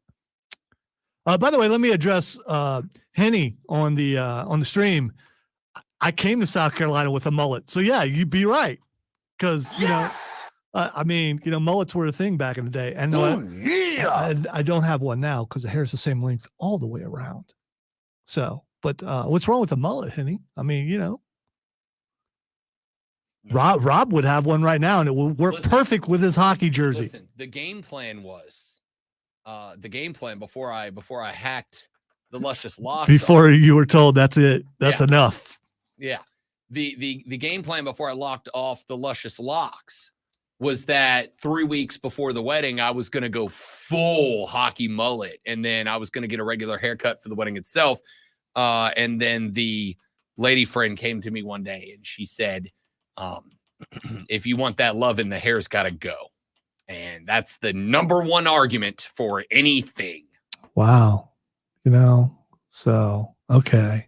Is what it is, man. Is what it is. Thank you, Andy. Yes, the locks are beautiful. They really are. I don't know. Is Mario joining us tomorrow? He is. So you get double locks tomorrow. As is Rashad Beard. There is just an overload. Yes. And one oddball with short hair. So there's that. All right. We are in the Fight Club. Rob doesn't want me to talk about the one thing, so I'm just going to put it off a little bit because I care about him and his blood pressure.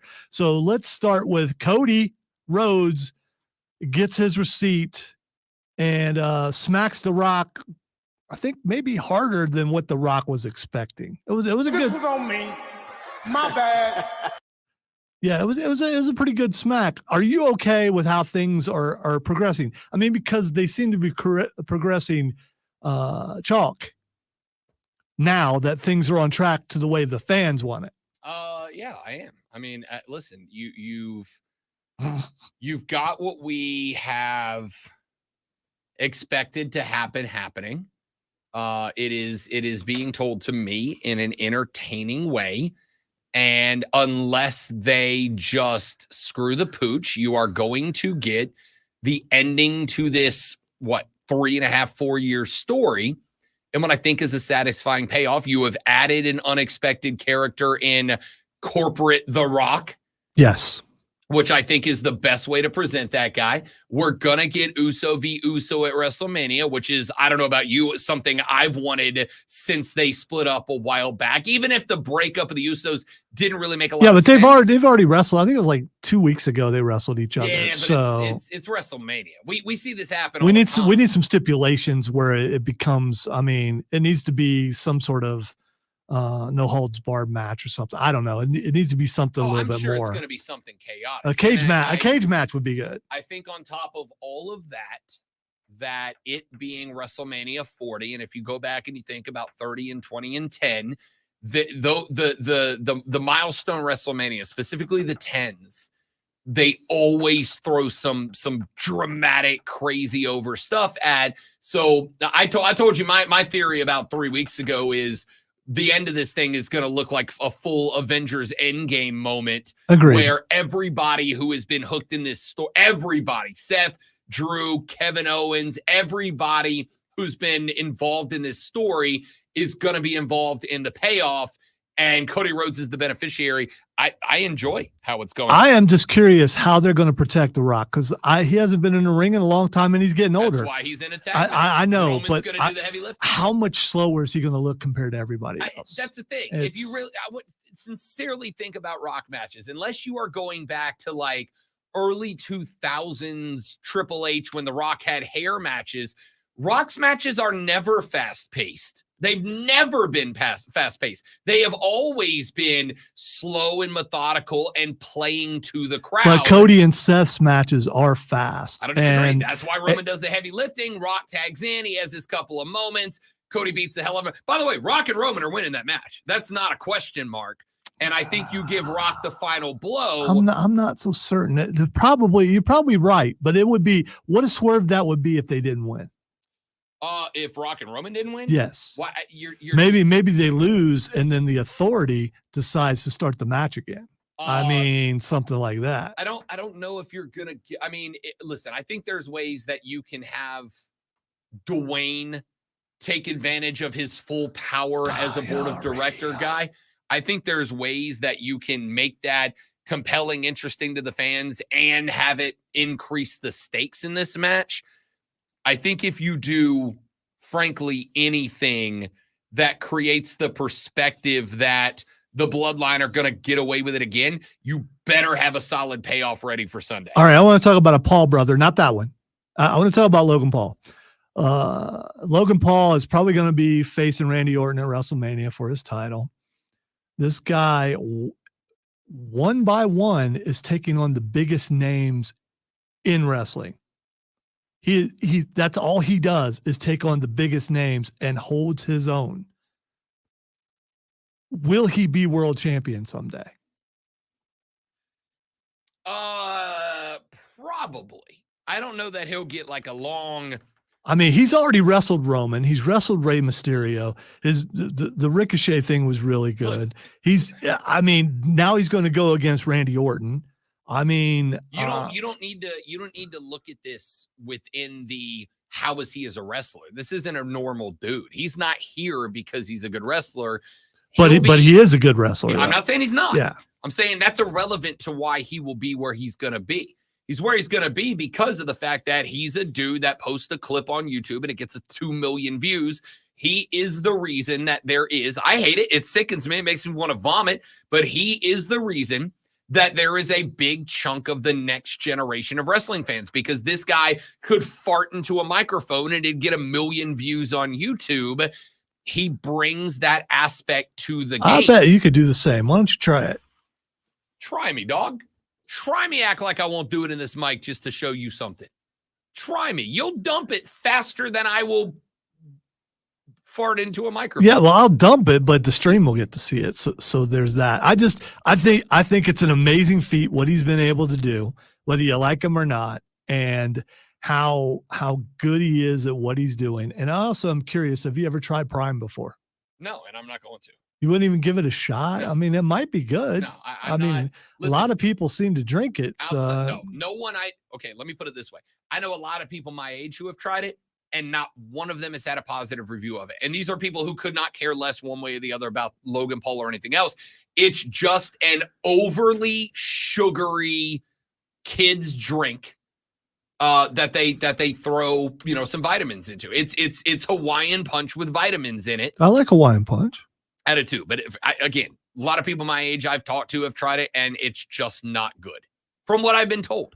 And also, I'm not going to do anything that gives him $1 short of watching wrestling. I just want to. I'm not trying to do a thing that you would do here, but people your age are not in the demo of people who drink it. It's like people 20 years younger. So sitting here arguing. Anybody out there, text line 71307 or on the stream, has anyone out there ever tried Prime before? I'm just curious. Arguing that it's a failed product. It's obviously wildly. They have already lost a lawsuit and had to pay out money because of how bad it is for you, yet it continues to be sold in cases around the world. I'm not arguing it's a bad product in terms of its profitability. I'm saying it tastes bad. I don't drink energy drinks because it's a bad move for me. I don't either. Yeah. I see the results of those every day and I'm like, yeah, I can't, if I bounce like that, it's going to be bad. So I can't do that. All right. Mercedes Moné made her debut last night on AEW. Alerts, man. Well, that's just too bad. She is now the CEO. So she's no longer the boss. She's the CEO. And people were chanting CEO. Aside from the fact that we already knew that was going to happen, Bayley, Naomi, and Tamina all were there to watch it happen. And also, on those notes, Monday Night Raw showed a picture of Mommy with her real-life boyfriend, who just happens to be a buddy of some people, and is in AEW. Can we possibly, is it worth it if it were to happen, see a crossover at some point between AEW and WWE? I would love a Forbidden Door, and it's obviously much more likely to happen with who out of the picture permanently and for good, because I do think that Hunter Hearst Paul Levesque Helmsley is a dude who is much more about what's best for wrestling than what's best, in my opinion. So I think there's the potential for a Forbidden Door crossover way down the line.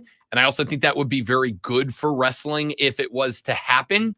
The only problem I think you're going to have is whether or not he does what's best for business or wrestling. At the end of the day, WWE being taken over by TKO, their branding is their most important thing. So I don't see a way in which they do this. And as the mega of the two powers, I don't see a way in which they book a show where any of their highlight wrestlers eat an L to somebody who's not from the company. I think I really broke it this time. I didn't accidentally mute it with my elbow, but I was going to play some VKM saying you're fired, but I did not. You little weirdo. James on the stream says Britt Baker versus Mercedes Moné would be great for the crowd chant. It has potential to be a great match, but when's the last time you saw Britt Baker? I think she might be injured. I'm guessing. Honestly, don't know. She's been all over the place. She's been like singing at concerts and stuff, but yeah, I like the idea that they're not afraid to show people from other companies and they're not pretending like those don't exist, because this is like, you thought you went through the golden age of wrestling, but this might possibly be. It definitely has had a renaissance, and it's pretty good. Nate Diaz and Jorge Masvidal are going to fight again, but it's going to be a boxing match because they're boxers now. Did you know that, Rob? Did you know that? Did you know that? They can't see, well, some can see the eye movement, but yeah, they're boxers now. You should know your role and shut your mouth. So you're saying that Nate Diaz and Jorge can't box? I'm saying boxing is part of what they do. They are not boxers yet. Could they be? Yes. Yes, they could be boxers, but they are not boxers. Two guys who are not boxers boxing, does that make it? Why are they not doing this as an MMA fight? Why? What's the point? Because they want to box. You know why? Because these guys come over and they chalk it up as an easy half-ass payday and they insult a sport to do it because they don't care. Speaking of that, Mike Tyson versus Jake Paul, because we're running out of time, and I'm not going to skip it. What are we doing? Because there's some rules changes. Rob, you want to go over the rules changes? I mean, will you let the crowd that's listening right now, the Fight Club crowd, know what the rules for this fight between 57-year, I don't know if you knew he was he's 57! 57-year-old Mike Tyson. I can't play You Must Chill now because my things broke. Versus Jake Paul. So what are the rules, Rob? Headgear and 18-ounce gloves. What does that mean as far as glove? What is the normal glove? More padding in them. What's the normal glove that boxing? Okay, so 2 more ounces makes that much of a difference. Yes, it does. Why? Yes, it does. It's because those 2 ounces are it's 2 ounces of padding in the front of the glove. It's up here. It's the part where you hit the other person with. And they're both going to wear headgear, which obviously is to keep Mike from spinning Jake's head around in a circle. Hey, Jake. Hey, it's your bud, Rob. If you are going to charade, no, stop it. No, I got it fixed. I'm more excited about that. Jake, if you are going to try to sell me that you are a real boxer, and if you're going to fight a man who is 57 years old to prove it. I'm watching on the screen. I feel less like you're pointing right at me while you're doing it if I do it that way. Go ahead. If you are going to try to convince me that you're a real boxer and you're going to fight a 57-year-old man to do it, he's 57. Then don't be Why are you wearing headgear, Jake? Why are you demanding more padded gloves, Jake? Is it because you know that you're not a real boxer and you're going to get your head popped off like a rock'em sock'em robot by a 57-year-old man? Dude. Don't be a Jake. Fight him. Put on 16 ounces, take off the headgear, make it a 10-round fight, and fight him. If you're a boxer and you're going to fight him, but knock off the bull. So my question for you is, how much torque, impact, power does this take away from Mike Tyson? The bigger gloves. This is a legitimate question. I'm asking a boxing question from a notable boxing expert. How much power does this take off of Mike Tyson? Have you seen the training videos? It doesn't take power away from Mike, but it puts cushion between that power and Jake's rib cage. That's the point. That's why heavier gloves are used for, these are sparring gloves. These are the gloves you put on when you're going to go spar and you don't want to hurt a guy. These are the gloves that you wear. This is a practice scenario. He is sparring. All right. First of all, we've seen Tyson hurt people while sparring. Some guy with the last name Brown, who I hear has an awesome head of hair, unlike his brother, says Tyson wins by decision. We all know what's going to happen. We do, but here's the thing. Mike Tyson is that guy that oops, forgot he was supposed to hold back. Oops, forgot he wasn't supposed to knock the guy out. Oops, ends Jake Paul's boxing, quotation marks according to Rob, career by knocking his butt out. Don't you want to see, if anybody's going to end this experiment, this thing that you absolutely despise with all your being, Mike Tyson is the guy to do that. Right, which is why Jake said headgear and padded gloves. Even with the headgear. Like Even with the headgear. My money, if I were to bet, which I don't because we see what happens, which is why I have to buy Rob a lunch, although he still hasn't signed. How many people are betting that Tyson wins this? Right now, just so we're all clear, Mike Tyson. Every one of us. Mike Tyson is a 3.5 to 1 underdog. Oh, have they told him yet? Jake Paul. Have they told him that? Is a 5 to 1 favorite. You've got to bet 100 to win 325 if you take Mike. You've got to bet 500 to win 1 on Jake Paul. This whole thing is once again scripted to go.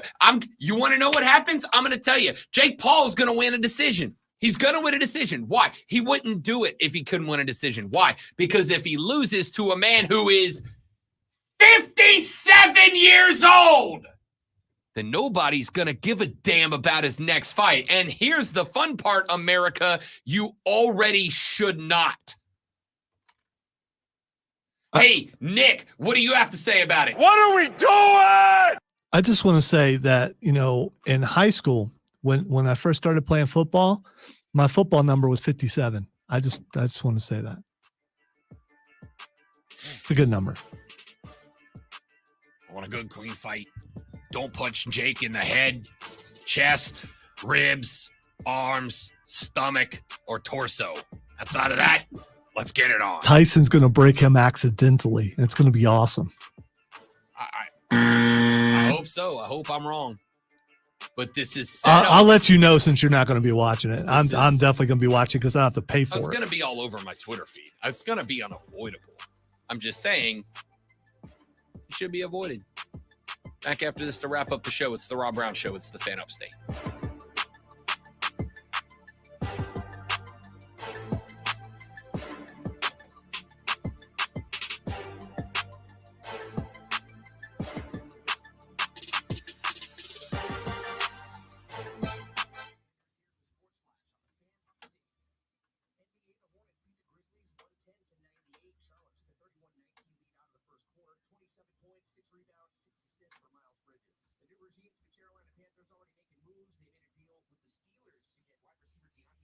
We're being quiet now. We're going to a calm place. Trying to find my Zen.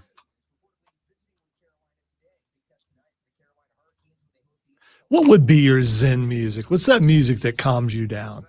What music calms down Rob Brown? You want to know what I found the other day that's absolutely working for me right now? I'm a white noise guy, right? Like not white noise, not like static white noise, like background scene music, like jungle music or like a thunderstorm on the beach music. I got you. That's not Talk about? That's not music though. All right, not music. That's my Zen, but I found one the other day on Spotify that I'm addicted to right now.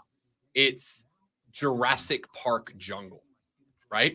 So it is a jungle soundtrack with dinosaur noises off in the distance. And dude, I don't know why, but I put that on and I just fall into it. It's incredible. Because you're a dinosaur guy, so that probably helps you sleep, I guess. I don't know. I don't know. I don't know. I have Dish Network, and they have something called Dishscapes, and they have stuff like that with background noises. The problem is they have abrupt background noises. It's nice and calm, and then suddenly something jumps in there, and it just immediately wakes me up. No, I can't do that. This one's good because the scary dinosaur noises, they're way off in the distance. And it's like the ones that are closer to you are like the sauropods, the plant eaters from Jurassic Park. It's really cool. Yes, you did, James. Thank you for getting that. It wasn't a good Mills Lane impression, but I appreciate you picking up on that. It was more like a claymation Mills Lane impersonation.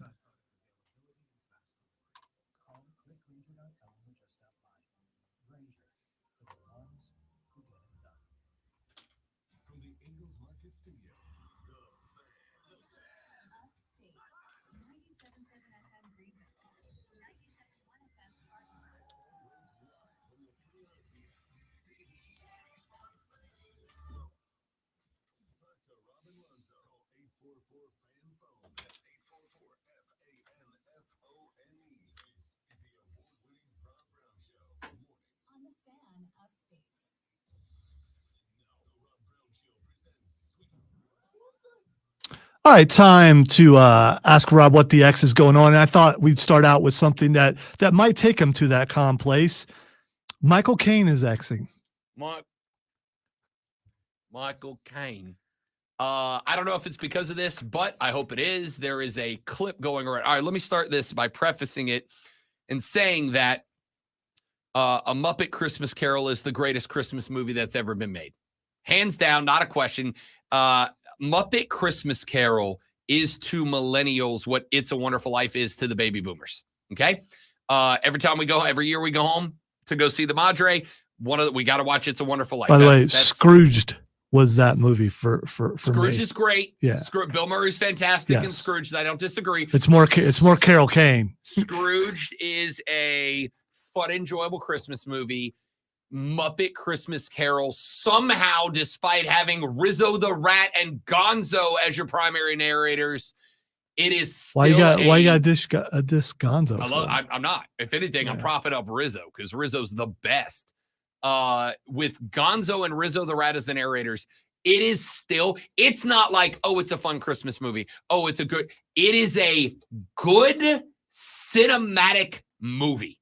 It is a good movie, top to bottom, up to down. The music is perfect. The acting's great. And my favorite thing is Michael Caine treats the Muppets as if they are Shakespearean caliber actors. That's what makes that movie so damn good, is that Michael Caine talks to Kermit the Frog the same way he would if he was on stage with Marlon Brando. It's unbelievable. I love it. Okay, he is Xing because today is his birthday. How old do you think he is? Happy birthday, Michael Caine. Michael Caine is 87. He is 91. Attaboy, Michael. All right, the next thing that's Xing is Pi Day. It is, isn't it? Happy Nerd Day, everybody. It is 3/14, a.k.a. Pi Day. And of course, all of you nerds understand the importance of the mathematical constant that is the ratio of a circle's circumference to its diameter, the unending infinite number that is pi. 3.14 infinity. Don't be lazy. Don't be lazy. I don't remember what the next number is. So I can just get to 3.14159 and then I'm out. Oh, there you go. So you remember that part. I used to know it, a pretty good ways. All right. The next thing that's Xing is Bobby Wagner. Signed, but is Bobby Wagner not retired? No, he led the Seahawks in tackles last year. That's right. And he just signed with Washington. All right. Dude, Dan Quinn's building a defense, dude. He is. That defense is going to be good, bro. He absolutely is. All right. James Franklin is Xing. James Franklin is Xing because If James Franklin doesn't win at least one of the 2 Big Ten games this year, James Franklin's gone. No, he has accused the Philadelphia Eagles of tampering. James Franklin did. Yes, of tampering with the Saquon Barkley deal. Penn State head coach James Franklin said that the Eagles general manager Howie Roseman spoke directly to running back Saquon Barkley during the negotiating period, which is tampering per NBC. It is likely the NFL will investigate this. Dude, if that turned out to be true and they killed off that contract, it might be the funniest thing that's ever happened. Well, I mean, I'm guessing that that Saquon didn't play for Vanderbilt or for Penn State. So why does James Franklin care? Let's see. He played. Yeah, I think Saquon did go to Penn State. Did he go to Penn I'm State? 99% It's been a while, and maybe he did, but okay. Yeah, All right, so finished his career as Penn State's all-time rushing touchdown leader with 43 and total touchdown record holder with 53. All right, for some reason I thought he went somewhere else. Okay, so now it makes sense, or does it? I mean, maybe you need to worry about beating Ohio State and Michigan and the new teams that are coming into the Big Ten, and not be worrying about the NFL unless you believe you're about to lose your job and you're going to end up in the NFL. I don't know. That could be what he's doing, but he's talking. All right, finally, the last thing that's Xing that we have time for is Chase Young. I'm going to assume he's going to the Washington Commanders. No. Oh, okay. He's, as we talked about yesterday, he's interviewing with the Panthers today, and it's got him trending, especially in this area, because I want to see him on the Panthers. I do, and yeah, I have bias, obviously, but I want to see him on the Panthers because he's a pretty good player. He's a phenomenal player, and I would not push back against that at all. Especially if you could get him and Jadeveon Clowney on the other side, would be spectacular. I don't know if in the 3-4 it would be as effective as the 4-3, but it would free up the linebackers a little bit for sure. Hey, the show's over. It's time to go. Thanks for hanging out. Thanks for listening. We're back tomorrow with the Friday edition. Rashad Beard will be here to talk. Speaking of the devil, the Carolina Panthers with us. Look forward to that. And, of course, we get weird on a Friday. So, come back and do that with us. For the great one. Yeah, because we didn't do that today. Yeah, we didn't get weird. Now, Fridays are exceptional. Just remember. Nobody's perfect, but I am very, very close. We'll see you back here tomorrow on the Rob Brown Show in the Fan Upstate. Yeah! He's 57.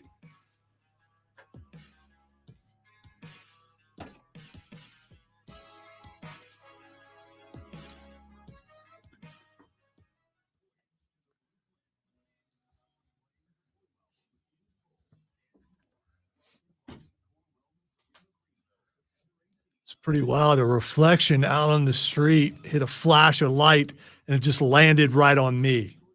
As it should be, I said he's 57? No, just now. I wish it would have did it at that exact moment. Maybe we can time that somehow next time.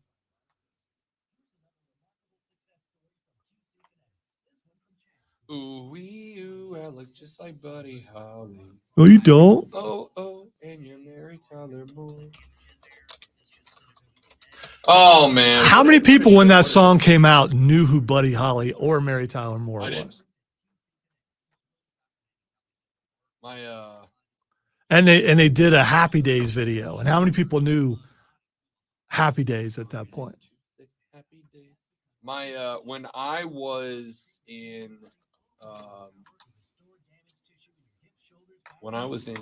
high school, my family took me to Europe. It was a European vacation. It was. We did London, Paris, Lucerne, Switzerland, Munich, Germany. And The 1%er lifestyle. While we were there, while we were in London, we got to go see a play at a famous theater. I don't know what it is, but it was like one that I should remember having been at. Anyway, the play we ended up seeing was the play about Buddy Holly, and it sent me down a Buddy Holly kick that I have been on ever since. You know, everyone remembers Buddy Holly, but they just totally dissed the Crickets. If Buddy Holly would not have made it where he was Buddy without Holly the dissed Crickets. Technically. Wow. Okay, if you say so. Well, I don't think the Crickets were on the plane, so I guess who won? Wow. I know that was mean. Wow. I know that was mean, but Too soon, Lonzo. You think so? Too soon. When was the day the music died? I don't know. Let me go listen to some. Too soon. I keep wanting to say Bob McLean, and I know that's not what it is. Who wrote Bye Bye Miss America Fly? Don McLean. Yeah, it's just, from the Clan McLean. Yeah. Which Bob McLean is probably a part of also. So that's what it was. 1959. See, you heard that, Stephen, and I thought he was going to say when I was a young warthog. But, you go where you go, I go where I go.